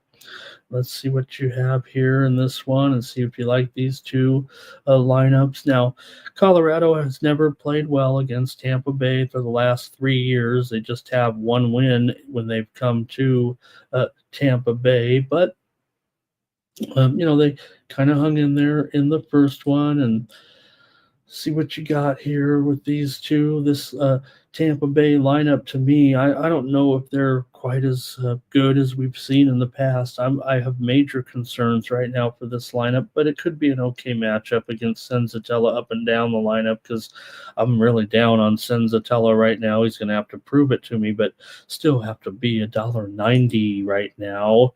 And total here, 8.5, shaded to the under for sure. Minus $1.20 or so. So still pretty high price to pay, but does feel like a pretty strong advantage here for this lineup. But it's just a matter of how good can this lineup be. Me, Diaz, Lowe, Final. Caminero, Morel, Jansen. And for the Rockies, I've got them certainly bottom 5, bottom 6 lineup coming into this one. I don't think their matchup is quite as good offensively as is the Rays lineup here. And here we go with some plays maybe from you guys in this matchup. We'll go to the chat, see what you got. And it's going to be Tampa Bay run line here for Thomas. NYC Bar says take the Rays. Perky's got the Rays as his top play today. Yep, Irish King, yeah, for sure. Gavin, very good, pretty good numbers. Both those pitchers, good numbers. I just ended up on the over after seeing what I saw in that first game. Robert on the over here, I think. And Jerry says, Senzatella had pretty good numbers during the spring. Tariq's on Tampa. Jerry may be leaning to the under here in this one. All right. I'll make a call. We'll see. Colorado certainly got a lot to prove. Here's Kiadra on Tampa Bay. Okay.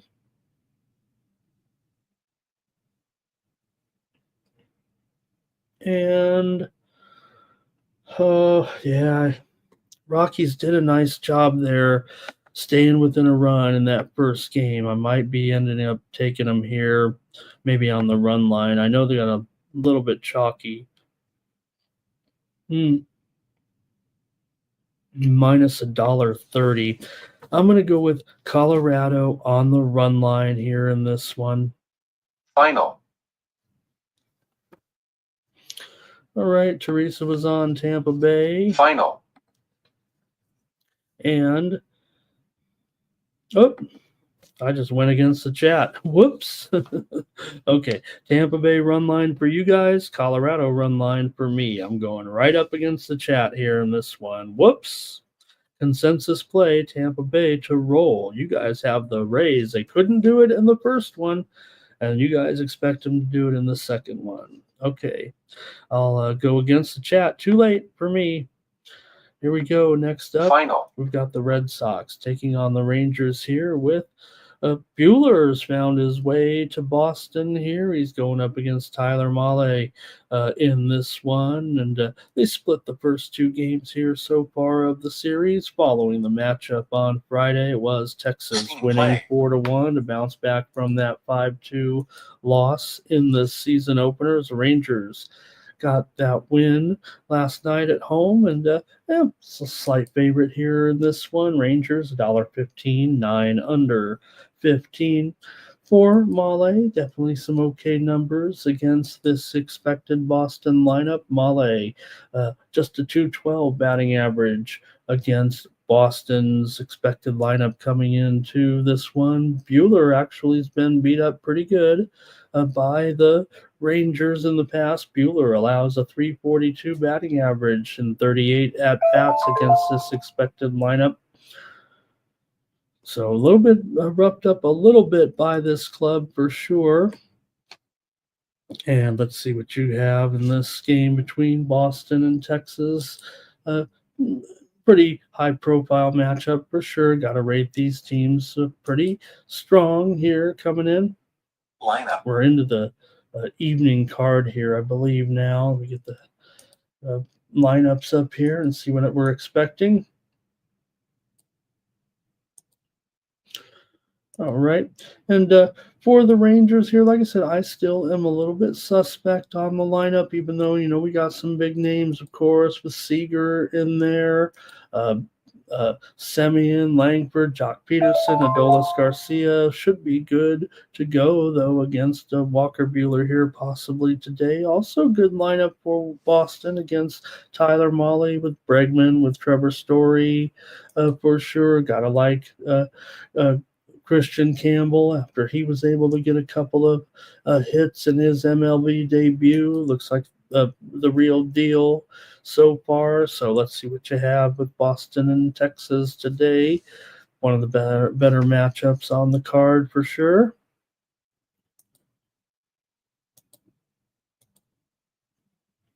And I'll give you my play, but I want to see what you guys have before I put my foot in my mouth here and go against you guys. Texas, here we go with Thomas. Oh, no, I got one here. All right, here we go. Perky's on the Red Sox with the alternate run line. He likes the Red Sox to roll today.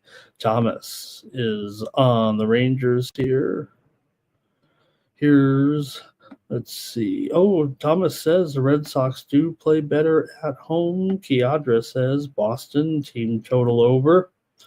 Tariq is on the over in this one. Jermaine says he took Boston team total over yesterday. Jermaine going over here. Hello to Kelly, likes Buehler under in that K prop. And Johnny says he's not sure here.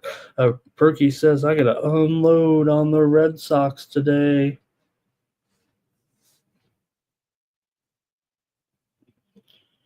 All right. And here, Kiadra says, over here. Blues going with me. Whatever I do, Blues going with me. First two games went under. Robert's going over, though, here.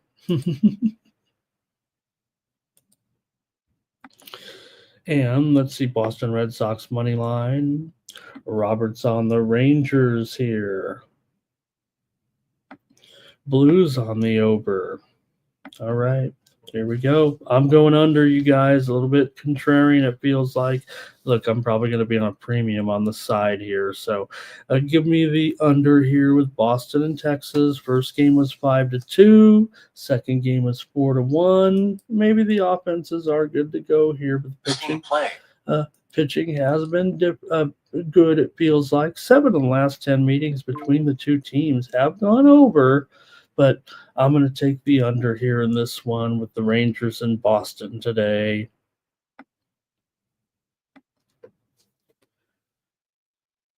All right, my Padres, they're just 2-0 so far, everybody. Come on, get on board here with Randy Vasquez going up against Spencer Schwellenbach. That's not going to be easy, but the Padres did win the first two games by a combined 11-7.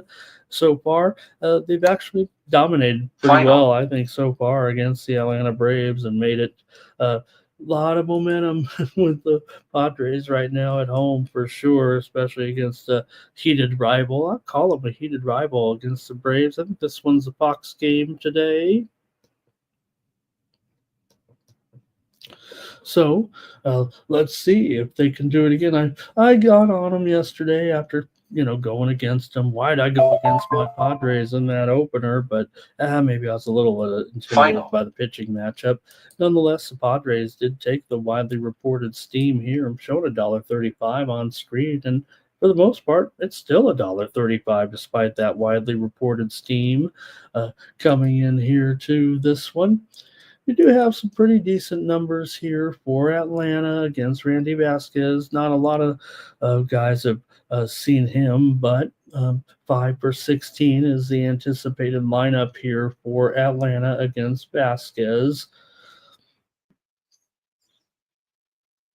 See what you're going to do in this one. I'll look at these lineups for sure. I've got the Padres right now as a top 5 lineup. Probably a little biased here, of course, but still could be a tough matchup against Schwellenbach for Tatis, for Machado here, for Xander Bogaerts. For the Braves, they definitely have some advantages if you look on the surface against Vasquez. Now, I'm rating the Braves a little bit lower than most at this time. I've got them maybe as a top 10, top 11 lineup coming in, but Profar, Olsen, Albies could have some distinct advantages, it feels like, in the splits department against Vasquez here. The Braves are one of the most popular plays among handicappers today, but laying it on the road with the Braves here after losing the first 2 games of the series. Let's go to the chat and see what you do here. I want to know what you're doing when Atlanta takes on San Diego here tonight. Yesterday's game just stayed under that total right there for the most part, as it went for 7.5 right for them. Maybe 7s out there in the end. Maybe it was a push for most yesterday, but let's go to the chat here. And Thomas is going to be on Atlanta here. I think Perky's going to be in his private box. And tell you what, of course, I'm always going to watch my team. I watch them all, but for the Padres last night, we did hear from their new chairman being interviewed during the game. They got him a run there in the inning as well, and I think the Padres will be in good hands with John Seidler, the younger brother critical notice. Peter Seidler as the man in charge now for the Padres, executive-wise. Here's Teresa on Atlanta. Steam play. And Tatis is looking good. Let him go. Let him run. Let him do his thing. Stop trying to bottle up Fernando Tatis. And Thomas says he'll fade the Padres until they lose, and then maybe that'll help. Yeah, Kel, you know what? It might be a regional. It might be regional today, so you're probably right. They'll probably get them in whatever area you're in is what it is. Luis is on the Braves, and Robert's on the under. Blue likes the Padres here. You know me, I'm going to go to the total. I'm scared right now with this team off to a 2-0 start. I've got the over for sure tonight again with the Padres and the Braves. Give me the offense here in this one.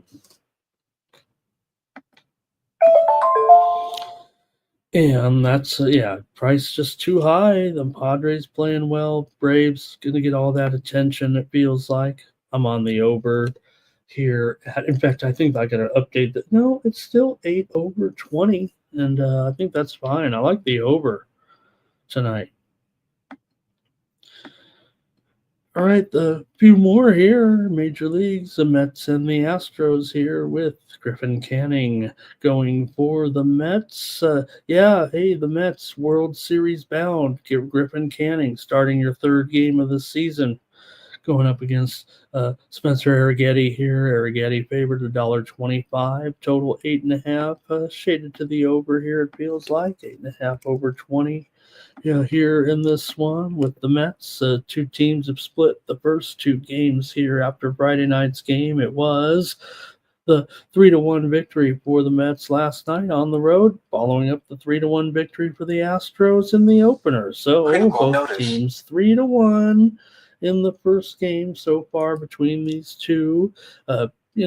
Top expected teams here in the National League, two of the best teams coming into the season expected for the Mets and the Astros here. The Mets, Kelly talked about it. I talked about it, how the Mets have struggled for sure against Houston. Houston's won 12 of the last 15 meetings between the two teams coming in to the, dating back to last season.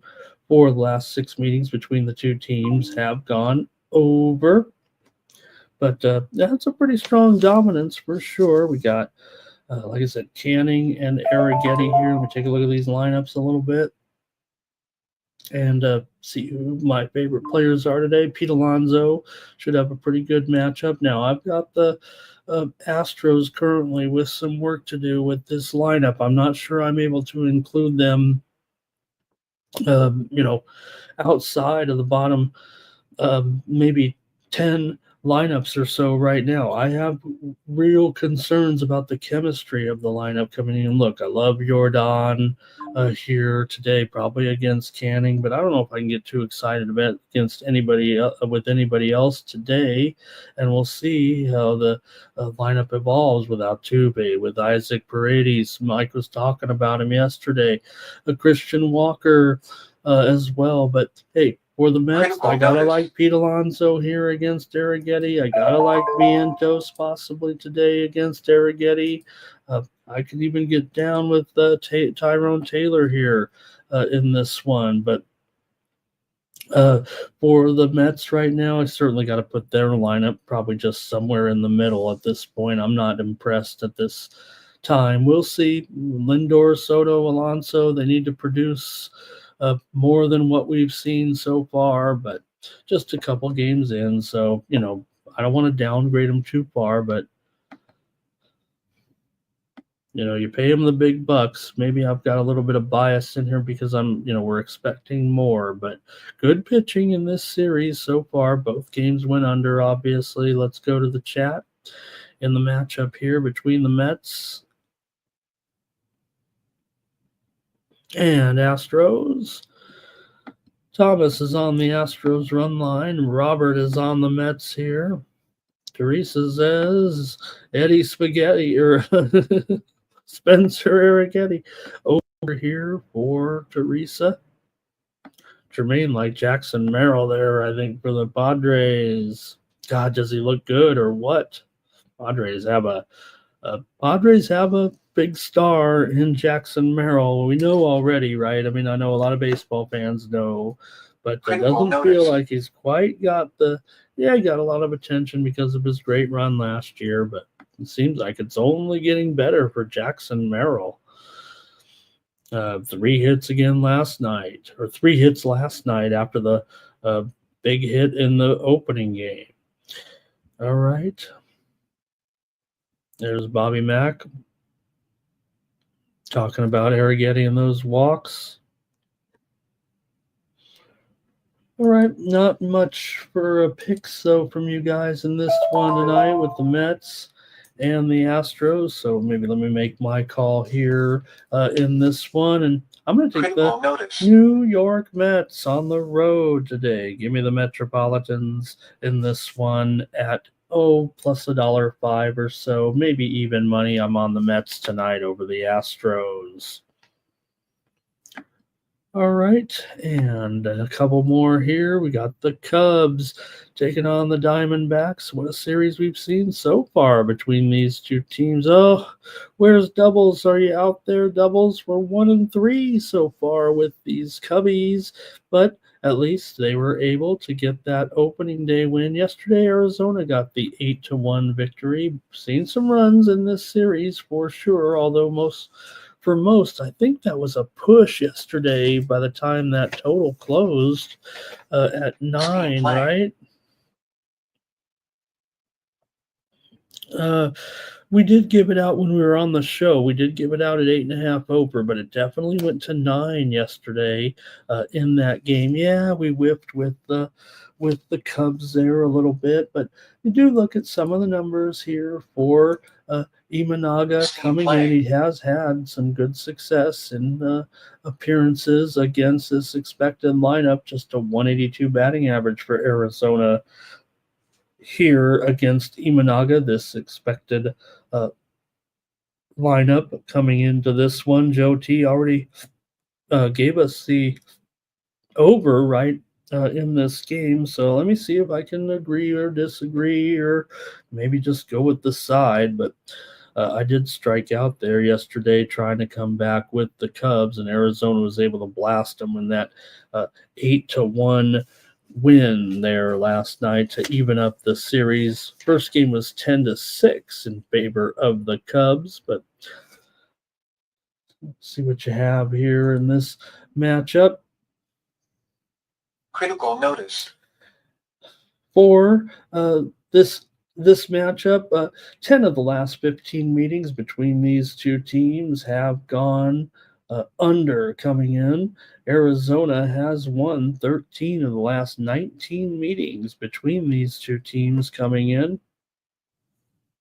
And Arizona here right now favored $1.20, and the total 8.5 over, maybe even 9 under. It looks like we're getting kind of the same thing as yesterday, just kind of creeping up here, and we may get to 9 eventually, it feels like, with Imanaga, the left-hander, taking on Vaught. All right, go in the chat right now and get a couple of picks from you guys, and I'll make the call here. I like the baseball card tonight. Here we go with Thomas is on Arizona here.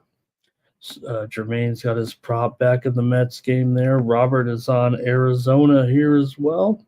Luis is on the Cubs. Perky says, give me the Cubs on the run line plus big money today. He's on Chicago to get the win here in this one. And Joe was on the over, so look, I like that over with Joe, and I'm going to just tag along with Joe is what I'm going to do here. I think I like the side as well, but let me take the over here in this one with Joe. He liked it over. I like it over as well. Probably should be my premium, actually, but if Joe gave it out, I'm going to tag along with Joe here and go over in this one. The winning team has scored 10 runs and 8 runs so far in this series. You guys gave me a hard time by going under in that first game. So we've seen so far 25 runs in the first 2 games. So I'm going to try another over here tonight.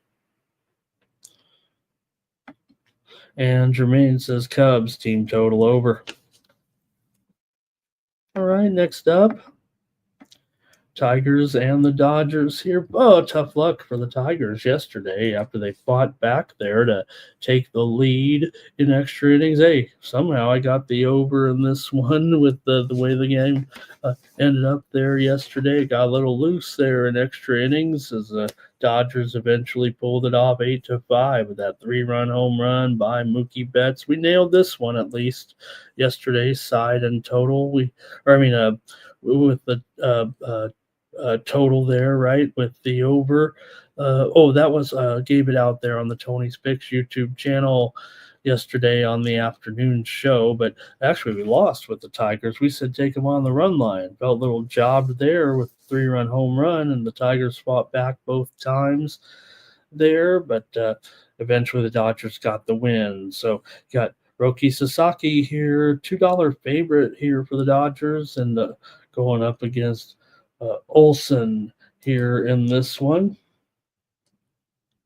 And I've got the Dodgers probably, number I'm going to call them number 2 at this point they could be the number 1 offense. I've got them number 2 currently right now, but it doesn't matter. 1, 2, whatever. They're pretty outstanding here. But against Olsen, I would say watch out.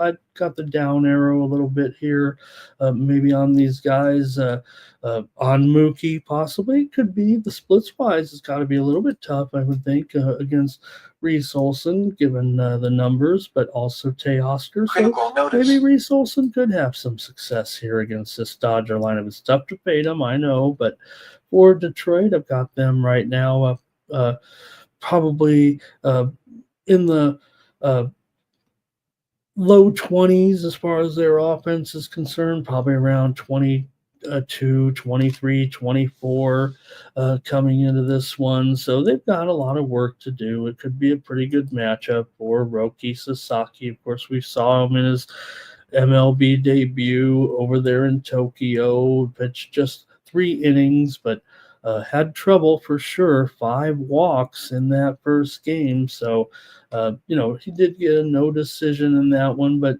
look, we think of the veteran Japanese pitchers that come over and make a name for themselves in the United States. But remember, Sasaki, he's a young pitcher. So we'll see if he can settle down a little bit on those walks. He did have 3 strikeouts in his debut here, but what a performance by Mookie Betts, last night. He was on his deathbed, I guess, and just got up and, I don't know, took some vitamins. Here we go. Let's go to the chat. Another featured game here tonight.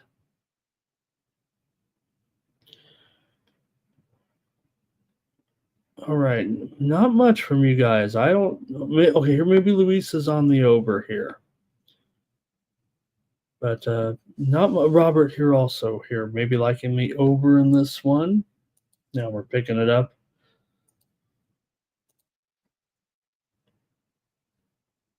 All right. Gosh, I just so frustrated. I kind of want to try the Tigers again on the run line at this price, but man, they should have got it yesterday and end up not getting it because of the great comeback, because of the home run. All right, I gotta go under here this one. I'm gonna say it doesn't get all crazy tonight after here. I'm gonna take the under with the Dodgers and the Tigers in this one, especially if it's gonna creep up here to 8.5. Oh, let me update it. It's 8. It's 8. Robert said it right there. In fact, it's 8 under. Okay, I definitely have to take it as my free play. Going under here in Tigers and Dodgers. All right. All right, one more in baseball here with the Athletics and the Mariners.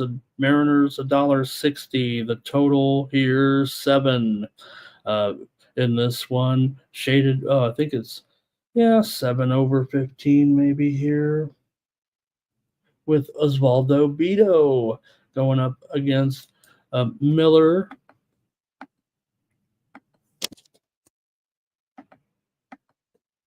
There we go.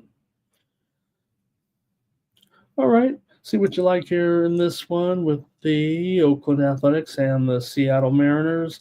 The Athletics are just 1-5 in their last 6 games here at Seattle, dating back to last season. Seattle's actually won 16 of the last 20 meetings against the A's. Coming into this matchup, it's been a dominant series for sure for Seattle here, but they've split the first 2 games so far after the A's shut them out last night, 7-0. Hey, the A's can hit a little bit, it looks like to me. They're playing some long ball so far, but I'm not sure I'm ready to move the A's out of the bottom 5 of my lineups thus far. They've managed 2 runs on opening night, but did get 7 runs there last night, but playing a little long ball in that one. But for the Mariners here, I've got them probably inside the top 10 lineups so far, but this could be a tough matchup for a few of their guys, especially Cal Raleigh here, and maybe for Jorge Polanco as well. But this has got to be a tough matchup offensively, it feels like, for Oakland here, possibly against Bryce Miller.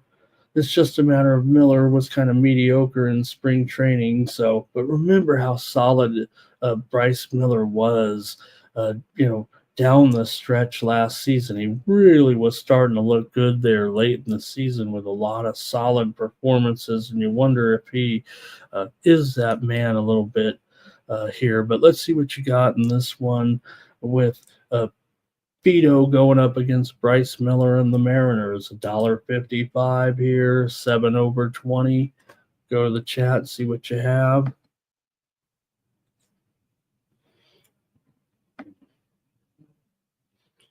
All right. Seattle run line here for Thomas. Luis is on the under. Thomas also with the Nerfy. Perky likes the A's in that matchup with Seattle here. Robert's on the under. Blues on the Mariners. He may be going Nerfy here. And Perky likes A's also, first 5 here tonight against the Mariners.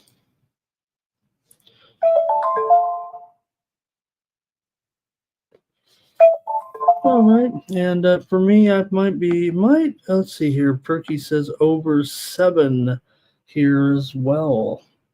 Okay. All right, I got the under here in this one tonight with the Athletics and the Mariners. I know I'm kind of one of those under in Seattle kind of bias guys a little bit, but I'm going with the under in this one. Kelly says, Winds are blowing out today in a couple of games. Thank you to Kelly. That's going to do it for Major League Baseball. Give me the under here with the A's and Mariners.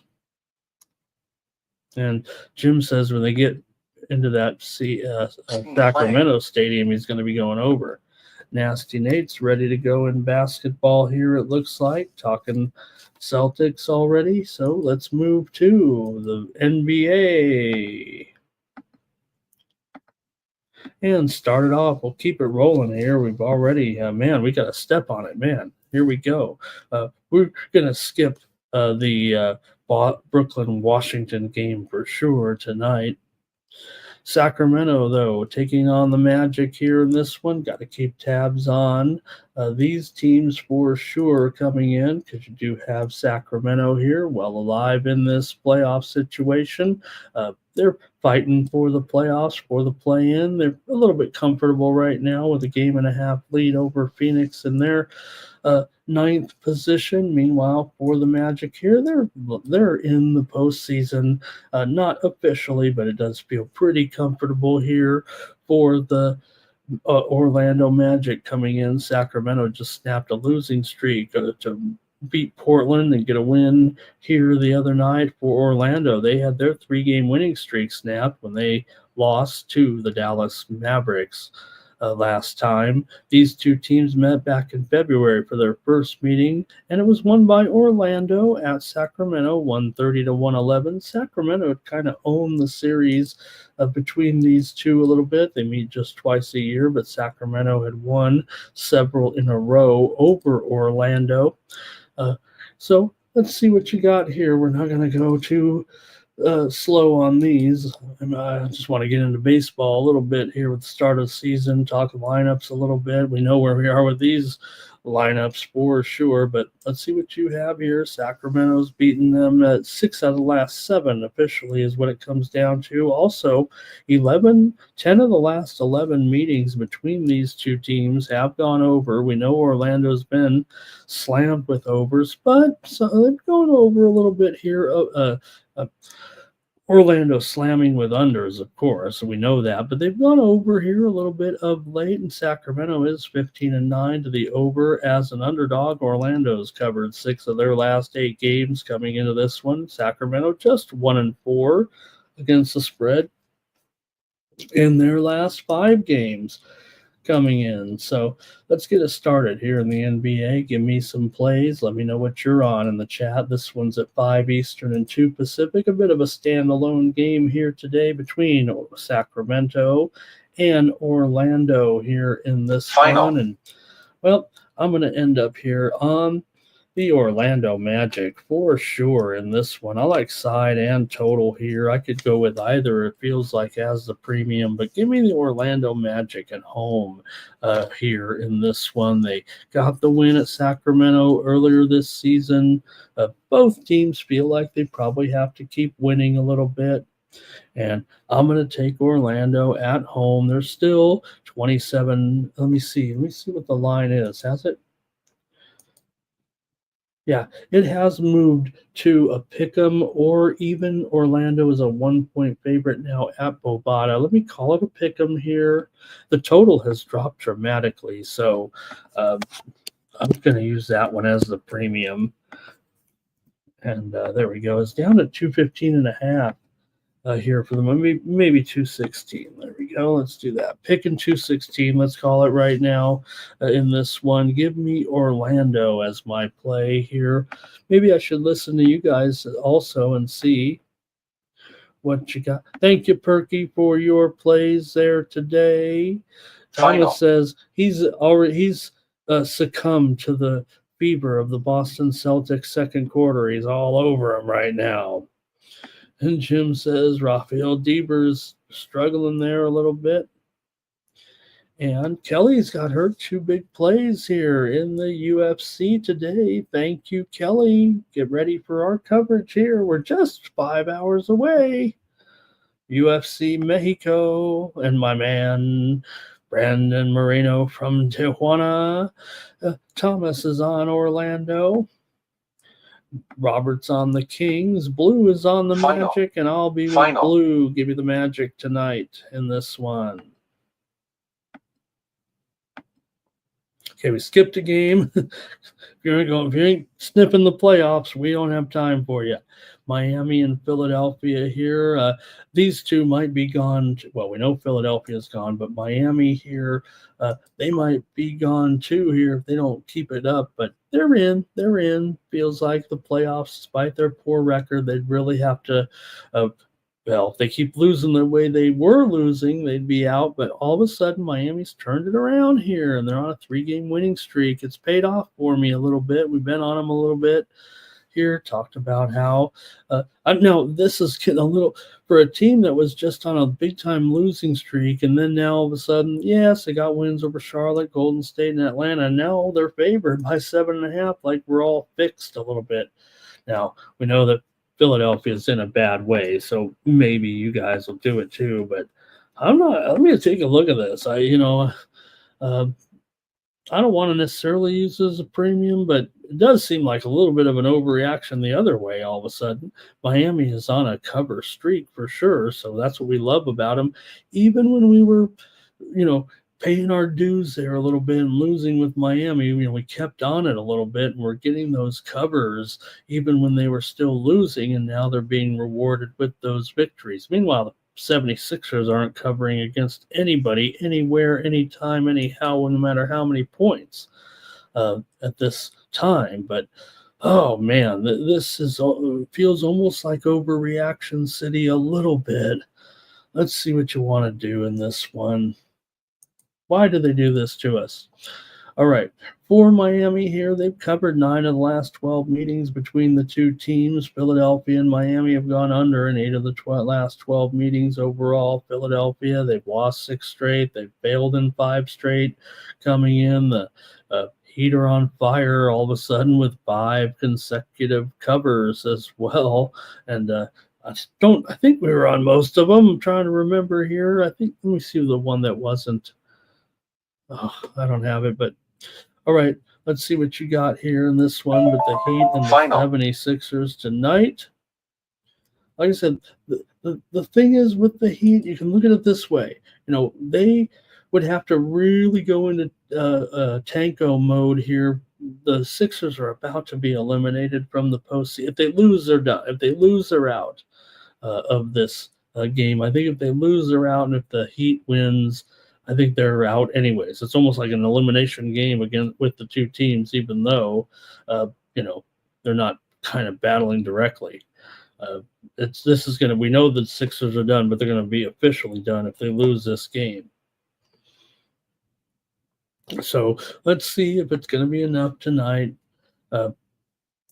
Probably might be might be on them, might be on these Sixers. Let me take a look here. That's what my numbers are saying. Thomas says no Sixers don't. I'm not worried about any of the regulars for the Sixers. I'm worried about who is in there for the Sixers here tonight. I want to just mention though, in the other game we mentioned with Boston, we didn't mention, but Washington is a 2-point favorite now over the Nets tonight. Washington is now the favorite. They started as an underdog there, but I'm not too worried about any of these, Philadelphia players that are regulars in there. I'm not worried about Tyrese Maxey. I'm not worried about Oubre in this one. I'm not worried about Drummond. I'm ready to roll with these younger Sixers here in this game. I know what we're getting into. It's just that I'm kind of Miami is not a great team. Just because they've turned it around a little bit, they're still no good. It's just that this coach is able to kind of work it out a little bit with these guys. I know how it goes. I know how this situation works here.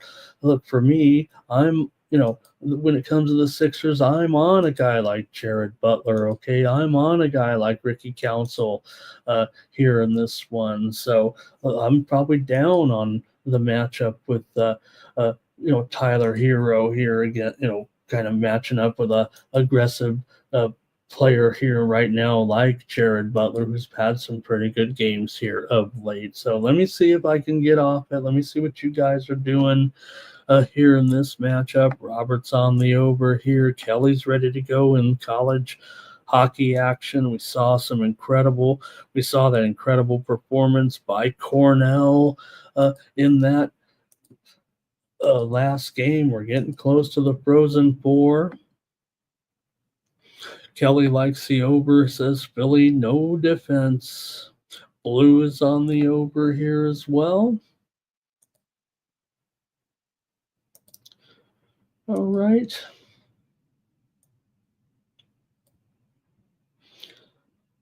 Whoops. And I'll make the call here in this one. Gonna have to do it.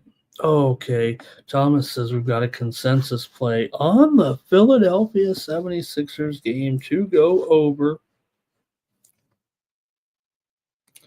Consensus play on the over from you guys there, with Kelly on it, with Robert on it, and with Blue on it as well. So it worked out. Consensus play there on the over here in this one.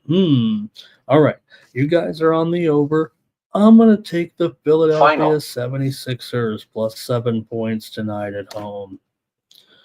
You guys are on the over. I'll pivot to the total.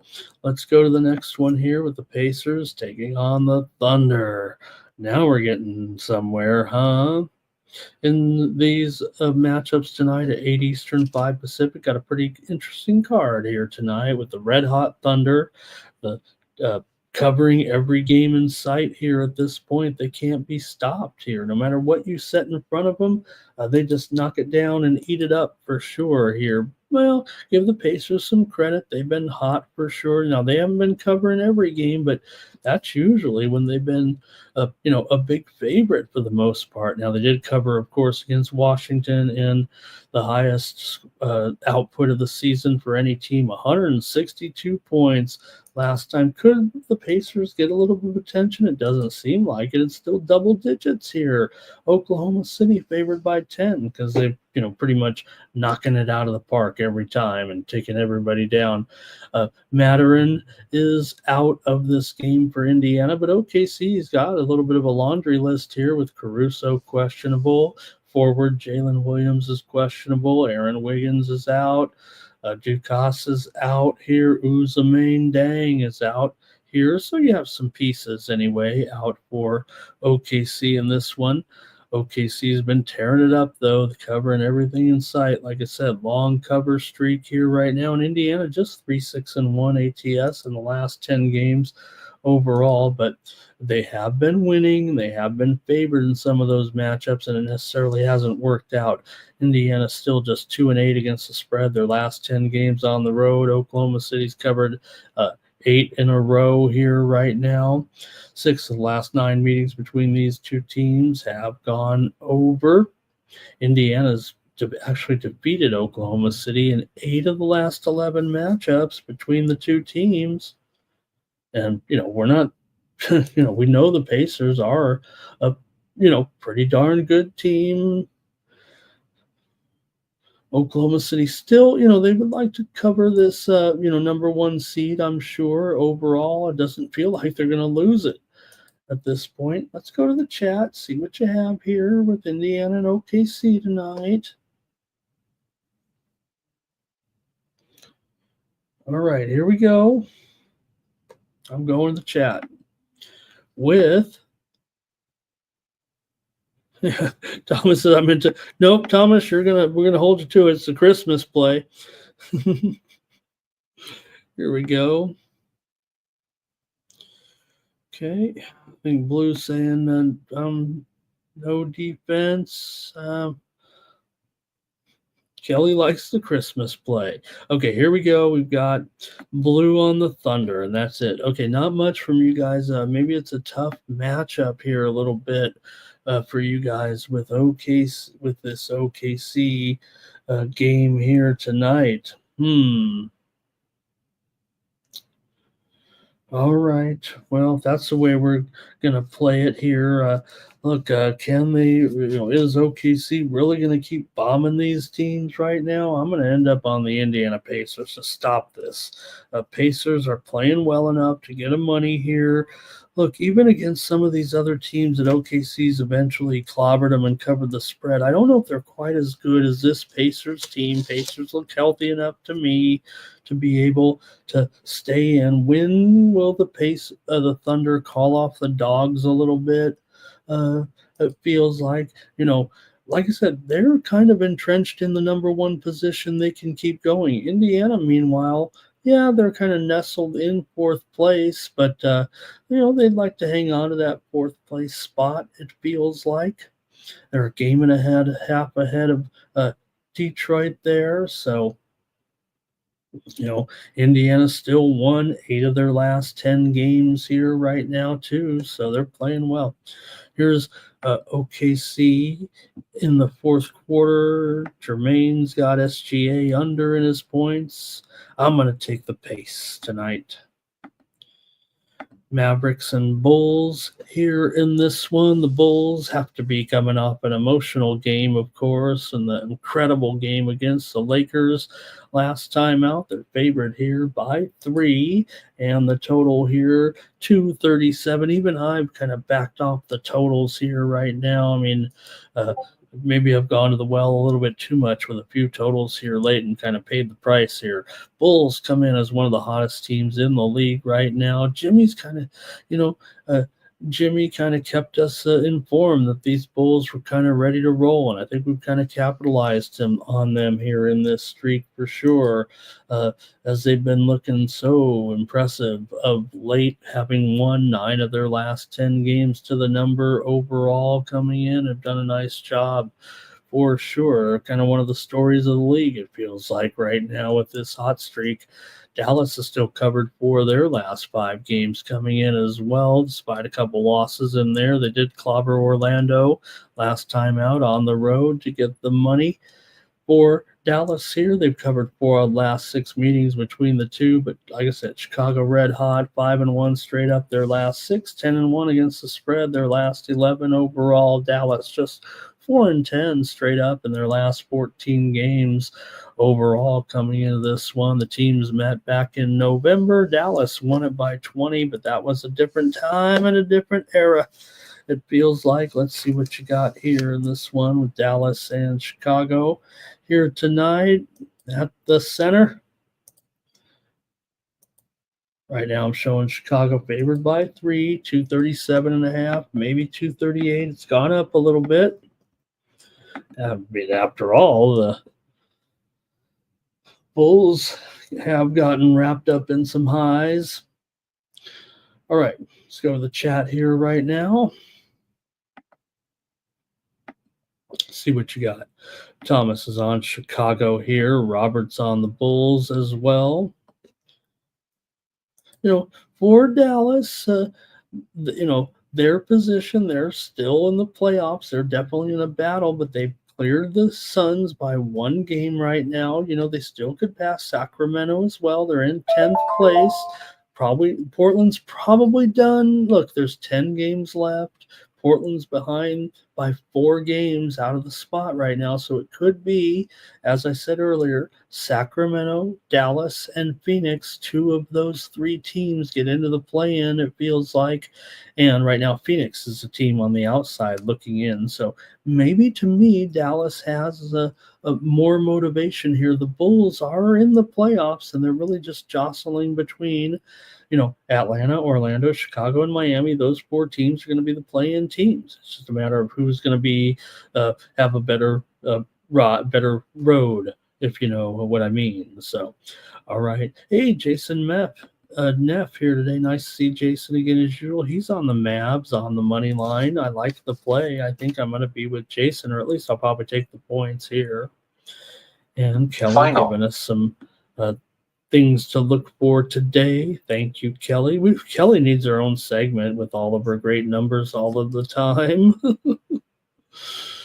She's so humble. You're so humble, Kelly, the way you dole out all of your plays, all the numbers that you have on your X feed as well. You deserve more attention, if you know what I mean, more publicity for the work that you put in, Kelly, my friend. All right. Here is, I think, Bulls for Curtis there, money line today. And Kelly says, oh, that's what Nuke the House has been playing there with the SGA, or with the SGA. Okay. I hope everyone catches. I'm getting invited. I'm kind of like the fill-in guy over there at the Nuke the House channel. Feel, they like me over there. So I go on with those guys every couple of weeks. Whenever they need me, I'm there for them. All right. Mavericks and Bulls here. I'm ready to make my call, I guess, in this one today. I've got the Dallas Mavericks plus the points. I love what the Bulls have been doing. I think Dallas is highly motivated here as well to keep battling right now. In fact, like I said, I think they're a little bit more sense of urgency here. And maybe the Bulls coming off a little bit of emotion. I'm taking the Mavericks plus the points. Celtics are taking on the Spurs here. The late game, the NBA TV game tonight. The Celtics, they're just red hot once again. Spurs have been doing a nice job for sure. We've been on them quite a bit here of late. We were on them in that game against Cleveland, despite the loss. I did get the cover there. We did fail with them against Detroit, but man, we were on them against some of those bad matchups too. The Spurs are back to kind of getting the numbers here a little bit. So for Boston here, they've covered 4 straight games as well. They were still on the road. This is the 5th game of the road trip right now. Go to Texas sometimes can be the tough spot here, even against a team like the San Antonio Spurs. But let's see what you have here in this one with Boston and San Antonio here tonight. like I said, just not always an easy spot for Boston, but they have covered 5 straight meetings against, 4 out of the last 5 meetings against these with these 2 teams. Boston's won 5 straight against them, dating back to the last 3 seasons. Boston won 116 to 113 at home back in February to get the money as well. 6 of the last 7 meetings between the 2 teams have gone under, but the steam came in on the over in this one, but still just 228.5, and Boston's up to a 13-point favorite here in this matchup. I wouldn't feel too comfortable here, maybe even with the Celtics smash spot for you guys as usual, but I'm probably not seeing it that way. Let's see how you guys are playing it in the chat, and I'll see what you guys say first before I make my call here in this matchup. Not much from you guys. I think you guys have probably had enough of me here. We got 100 watching right now. Jason says Celtics first quarter and Celtics first half. All right. I've got the San Antonio Spurs today, you guys, for sure. Spurs are getting some numbers here, it feels like, of late. And they just covered 14 against the Cleveland Cavaliers, and they were on the road. I'm going to come back and take them here with double digits at home right now. Robert's going the over in this one. All right, I'm on the Spurs. We got one more tonight. Lakers taking on those struggling Grizzlies. The Grizzlies had to fire their coach to try to fire things up there, it feels like, and that's too bad. I mean, it does feel like they had a pretty good coach. I'd be more thinking that, yeah, you can't fire the personnel, right? So, to me, this team of chemistry looks like the problem. You can only point to a few guys on this roster, certainly, that have kind of mess up the apple cart all the time. And you know who I'm talking about. John Morant is questionable in this game tonight. Bagley's questionable as well. Brandon Clark is out of this game for the Lakers. Austin Reeves is questionable. Lakers, what an incredible statistic, right? They became just the second team in 30 years to 30 or 35 years, I think it was, to lose a game on the road or win a game with a last second shot on the road and then lose a game with a last second shot on the road. So a little bit interesting there in that matchup against the Bulls.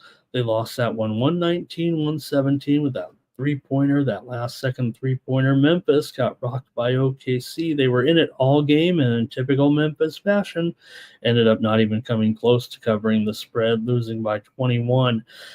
They were down to them by just a couple. They think they led, right, or whatever it was. They were right in there, and well, this Memphis team not doing well here, not winning, not covering. The only team they could beat up of late was the Utah Jazz. So been a little bit funky here for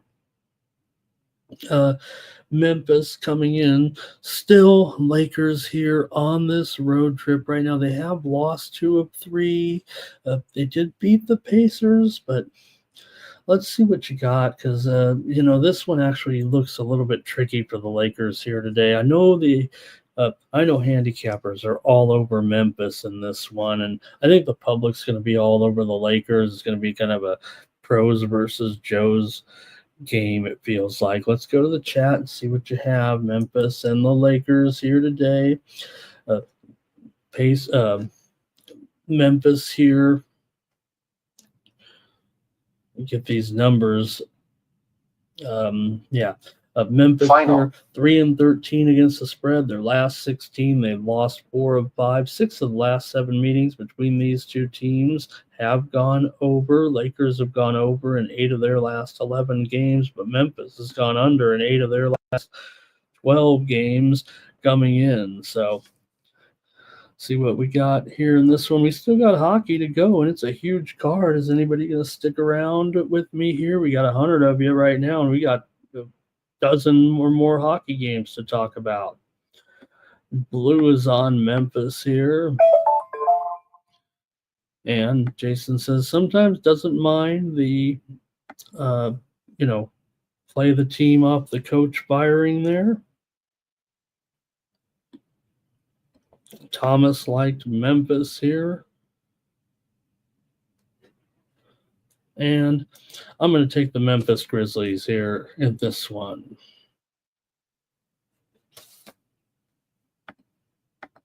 That's it for the basketball. Let's go to hockey. Thomas is out of here. He says we wrapped it up with our consensus plays today. And I'll get started with the hockey because it is a long show. I said we'd be here for 3 hours, and we might be over that by the time we're done. So let me just rattle off maybe the hockey plays here today. We'll skip one of them. We'll skip the first game, Buffalo and Philly, because those guys are done. Let's go with the Islanders and the Lightning here too. Started off, and we're going to go kind of fast. It feels like we're just going to go with the plays here. As we know right now in the NHL, we kind of know scenarios here a little bit. Yeah, we're definitely battling for some wild card spots, certainly in the Eastern Conference for sure, and the West as well. Several teams still alive. But let's get it going here with the Islanders.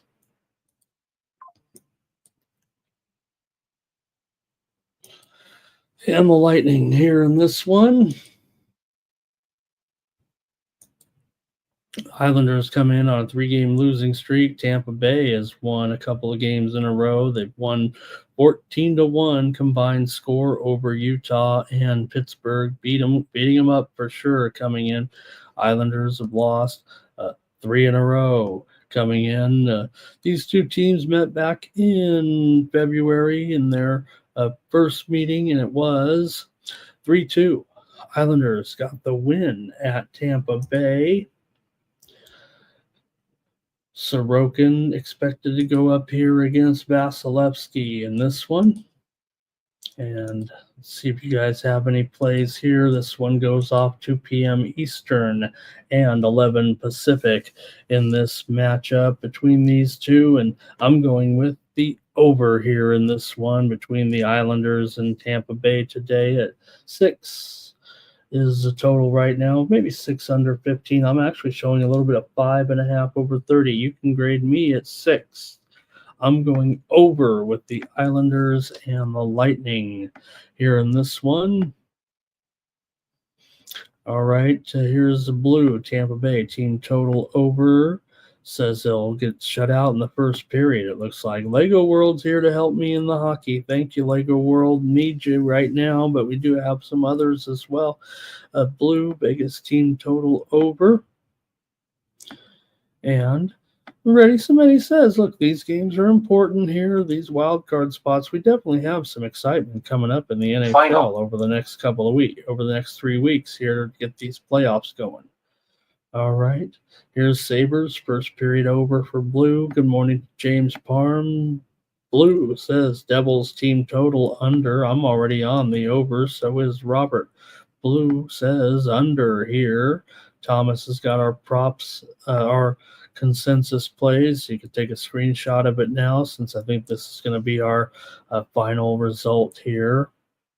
Kraken team total under for Blue. Give me the over here with Islanders and Tampa Bay. Well, I've had a good run here in hockey for sure. Hockey feels like my strong suit here on the show of late. Steam playing. Let's keep it going right now. Here, I'm going to send out. I have a college baseball package kind of ready to go here, but I see one game has been rained out actually between. Let me get it here. Pittsburgh and Boston College. They'll play a doubleheader tomorrow. All right. Next up, we've got the Blues taking on the Avalanche here. Bennington and Blackwood maybe here scheduled in goal here on Saturday. And as well as the Blues have been playing, you got to think this is a pretty good matchup. Avalanche minus 200 total, 5.5 over 20. The Avs are hot. The Blues, they're even hotter. Blues continue to be scorching here at this point, but the Avs are kind of matching them in a way with a 4-game winning streak for Colorado. They're heating up, it feels like, at just the right time. They never were cold. It's just that they've done it so consistently this season, it feels like right now that the Avalanche, really settling in, having won 6 of their last 7. The Blues have an 8-game winning streak. Colorado kind of dominates the series. They've won 7 of the last 9 meetings between the two teams. 8 of the last 11 meetings between the two teams have gone over. Colorado's 13-6 in their last 19 games at home against the Blues. Colorado has a 10-game home winning streak coming in right now, but still minus $1.90 or so. And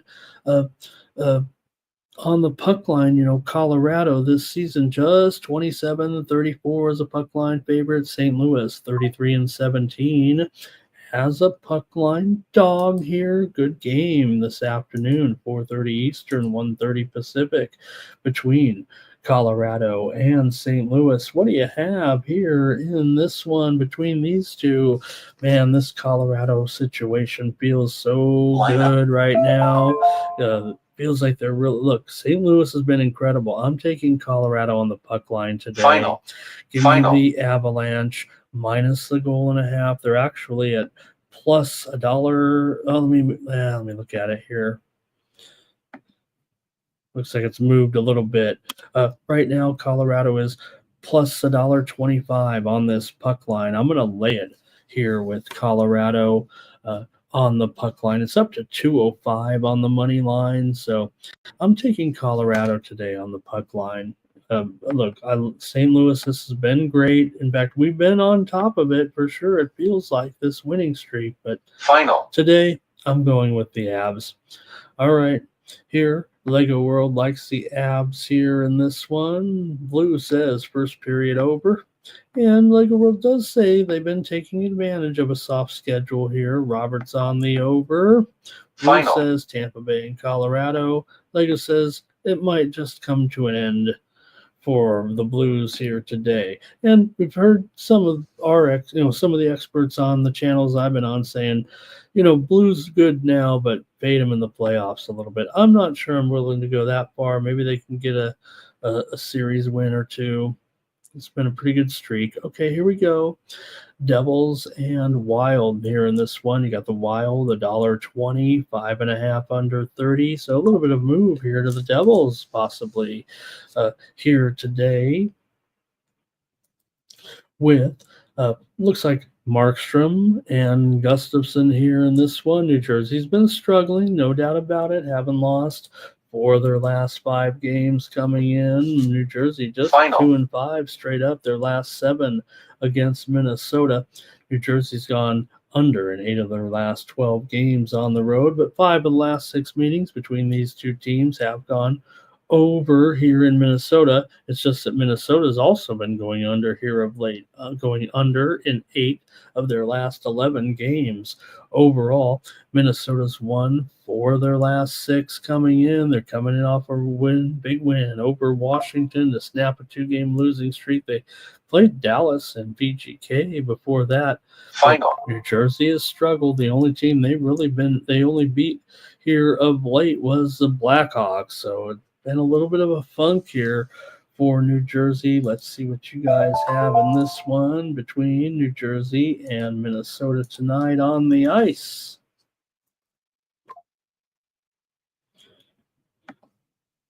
And we have Robert is on the Devils here in this one. Blue says Devils team total under. And Lego says, take the Wild. Take the Wild with these Devils having issues here. Yeah, I'm kind of in a agreement there, but I'm going to take the under as my play here on the show. Give me the under with New Jersey and Minnesota today.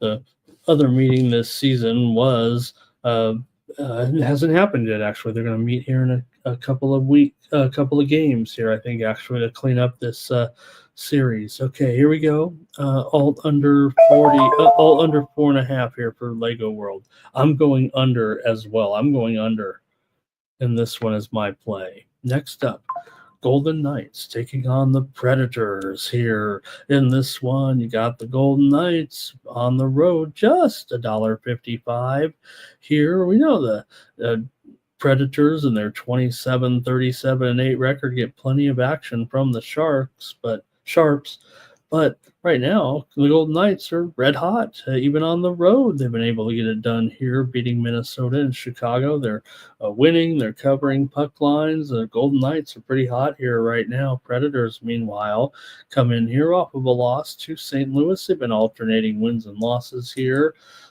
of late. For Vegas here, 5-game winning streak. They've actually lost 4 out of the last 5 meetings against Nashville coming in. Nashville's gone under in 9 of their last 10 games overall. Final. Also, they've gone under in 8 of their last 10 games at home. Vegas, however, has gone over in 4 of their last 5 games coming in. What do you have here? Win Vegas with Samsonov in goal here tonight. Make sure you note that I'm expecting the number 2 goalie here. Some are expecting Aiden Hill here, but I'm expecting Samsonov here up against Saros here. So let's get your pick in this one with Vegas tonight up against Nashville here in this one.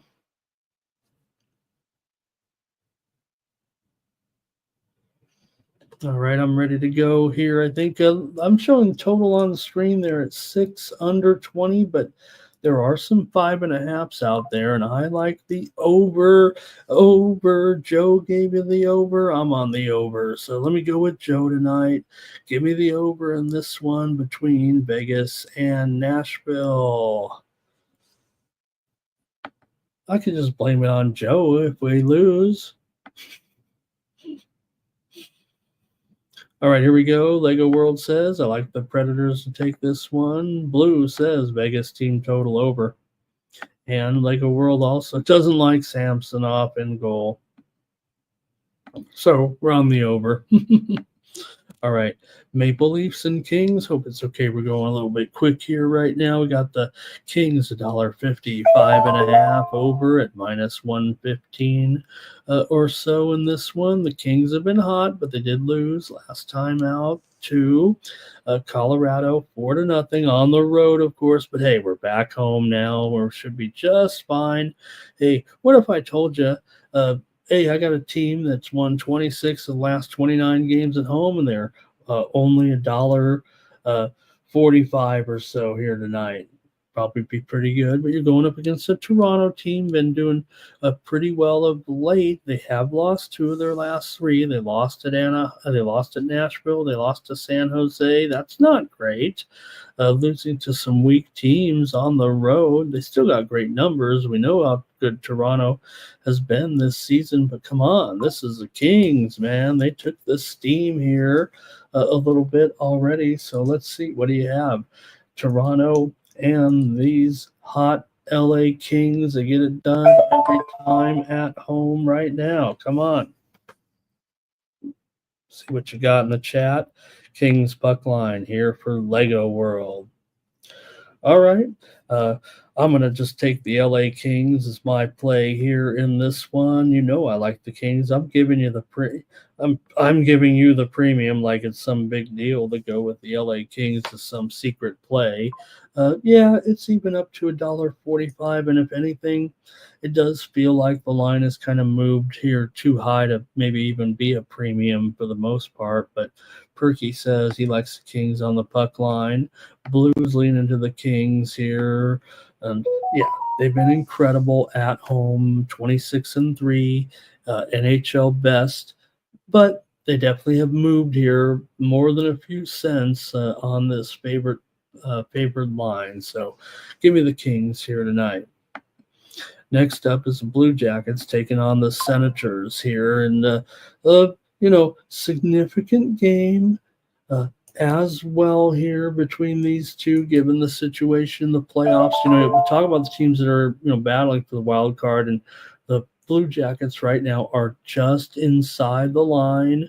They both have 70 points, Rangers and Blue Jackets here, followed by Montreal, Detroit, Boston. All those teams are still alive for sure. Ottawa is kind of clear here. They have 75 points. They are in first place in the wild card currently. So these are the 2 teams that are the wild card teams at this point if the season were to end today. But they're, teetering, especially Columbus, teetering right on the edge. And we know Columbus has not been good on the road. They're much better at home, but Columbus has won 2 straight here, including a road win at the Islanders. They beat Vancouver in that game yesterday that had 15 goals. I said 15. It was actually 13, I guess. I just got frustrated there with all those goals at the end.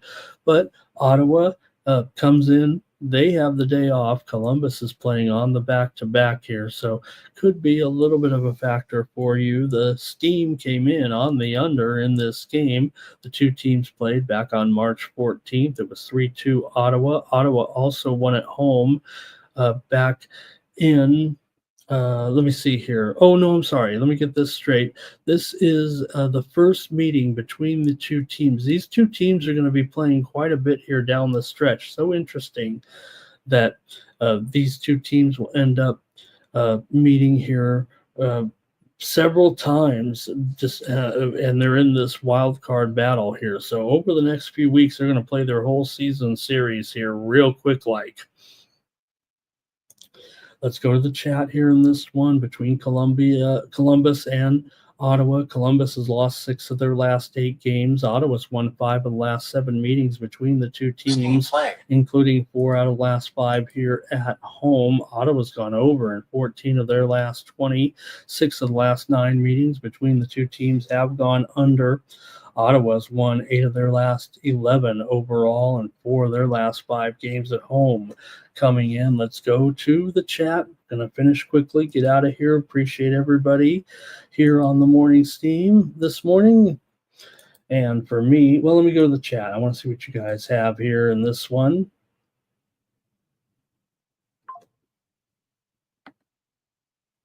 And we have a couple plays from you here. Lego World here talking about it, I think. Yeah, here we go. I'm showing here with Tarasov. Some sites are showing that it could be Elvis in the building tonight, but I've got Tarasov here. Philly Eagle Flyer likes the Senators. Also, Flyers over here in this one. All right. And for me, I've got to actually go against here Philly Eagle Flyer. I've got the under. I'm going to roll with that steam. I'm going to chase that steam. I'm listing 6.5 under 20, but I got to get real here. Grade me at 6. Let me give you the toughest line here. 6. 6 is the toughest line. Grade me at 6. This one's gone lower. I've got the under tonight with Columbus and Ottawa. All right. Couple more games here, then we're going to get out of here. Bruins taking on the Red Wings. Both, again, another one, both teams outside the wild card bubble, but they're both live. Unfortunately, they're both struggling, especially the Bruins are on a long losing streak right now. Also, Detroit's lost 4 of their last 5 games coming in. So one of these two teams is going to have to turn around and loser this game, even though, this is an important game for both teams. Do not lose this game. Boston's lost 5 straight on the road. Detroit's lost 4 of their last 5. Boston's won 6 of the last 9 meetings between the two teams. The losing streak for Boston stands at 7 games currently right now. The total's gone over in 5 of the last 6 meetings between the two teams here in Detroit. Detroit's gone over in 7 of their last 10 overall. Boston's gone over in 5 of their last 7 games overall. Detroit is 13-4 to the over as a favorite. Boston 24-16 to the over as an underdog. Let's see what you have here in this one. I'm expecting Swayman and Talbot here in goal tonight between these two. Hull tonight. And here we go with the chat plays.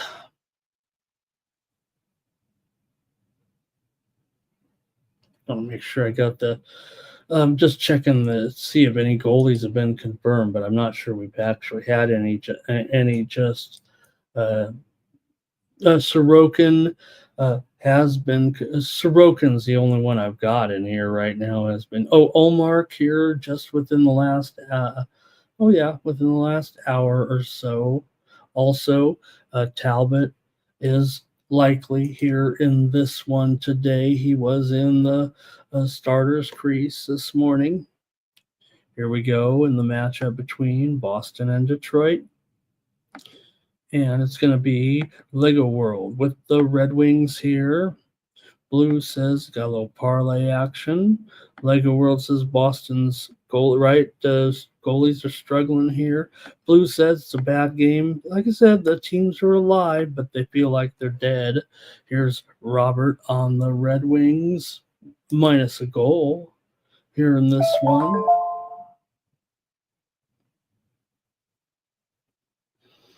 All right, I think that'll probably do it here for this particular. what is the actual price now on Detroit? It's up to, oh man, Detroit is $2 here. Wow. Let me update that. Wow, really? Okay.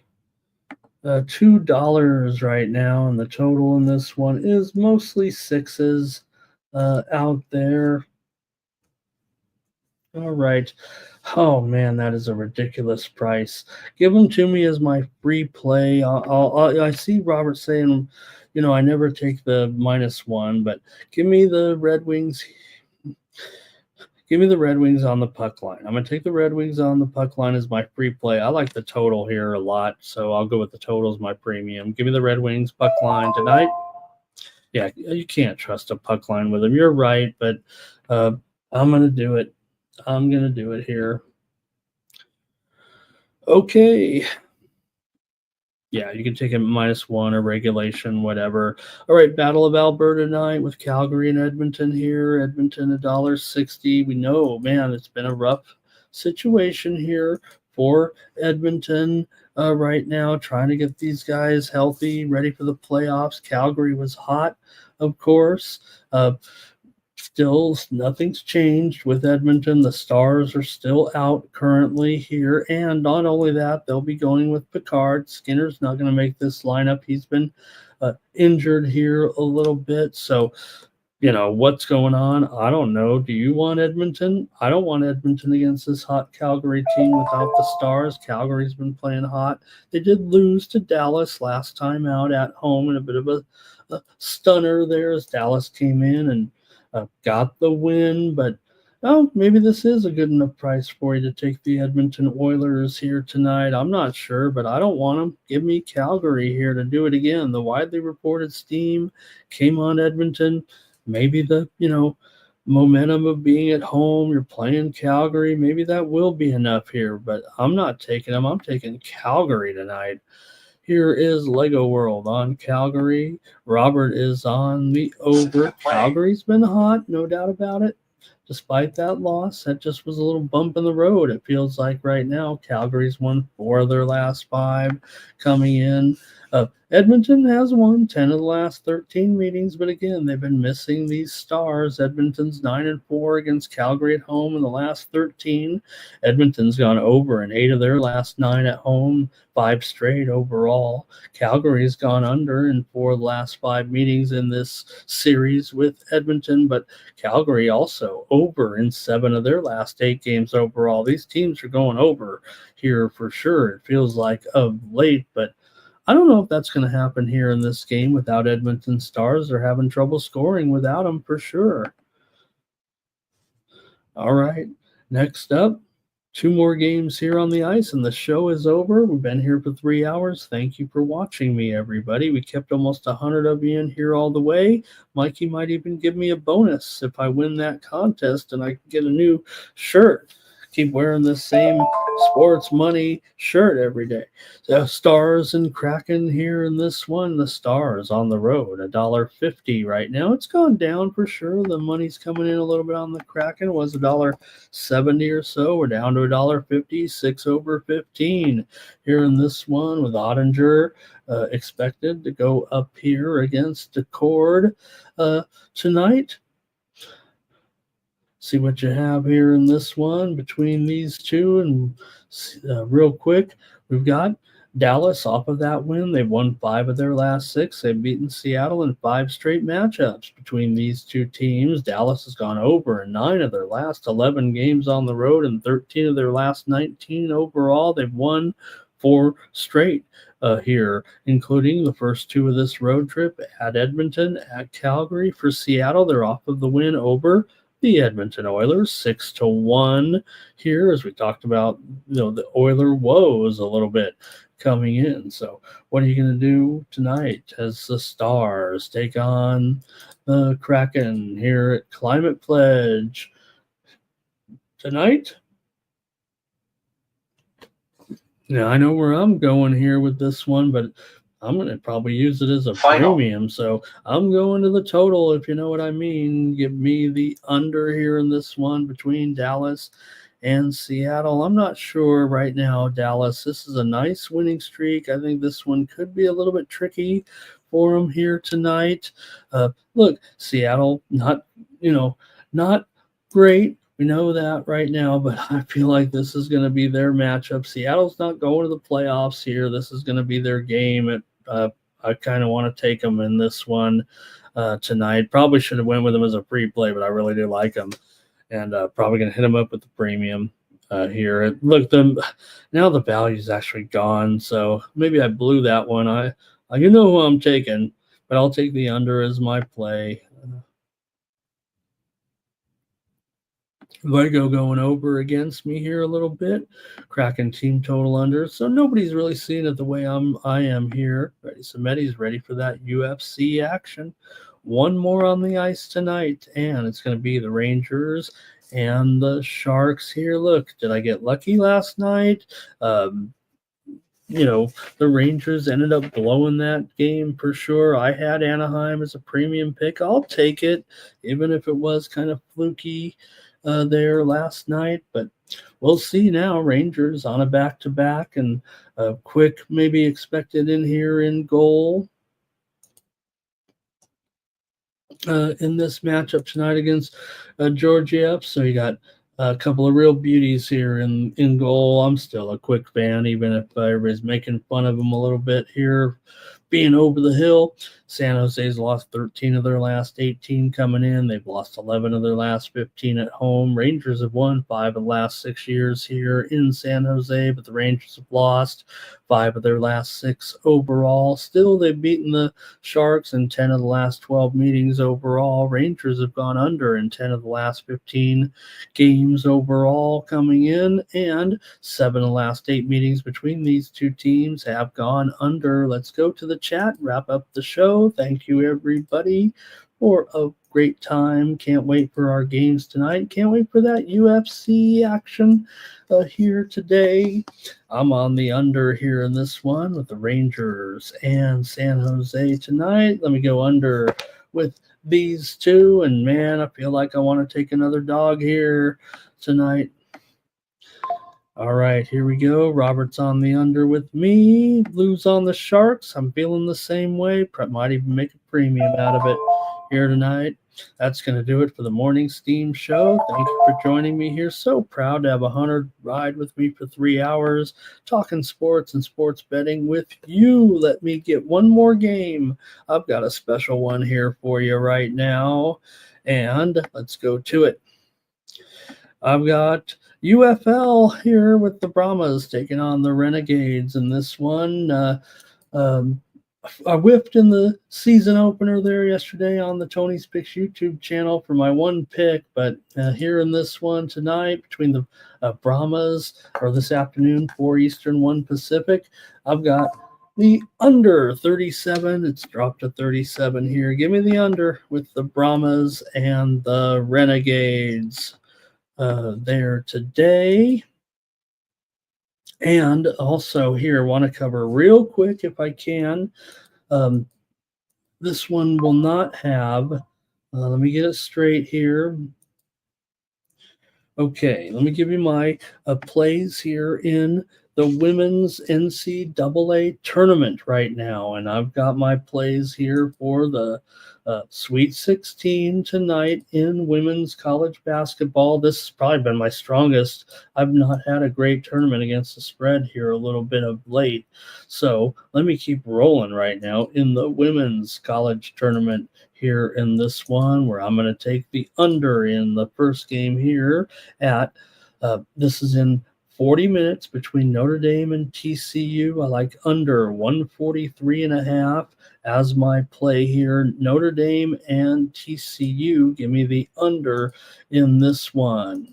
Followed by the game at 3:30 Eastern, 12:30 Pacific. Tennessee going up against Texas. Give me the under 152.5 here in this one between Tennessee and Texas. Women's action here today. That's followed by, I'm going all the way here. We've been hot in the women's, so let me give out the winners here. I like the University of Connecticut to roll over Oklahoma here. Give me Connecticut to crush Oklahoma. Lay the 15.5. I like Connecticut to roll over OU here today.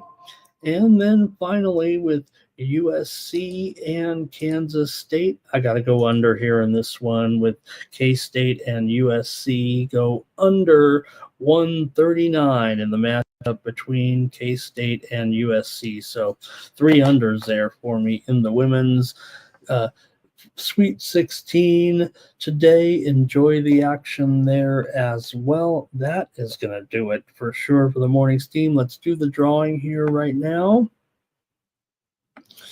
and see who we gonna win that consensus parlay. We got a big entry from you guys today, so thanks for joining me, everybody. Here we go. Who's gonna get it? I think it's a 7-teamer is what Thomas said.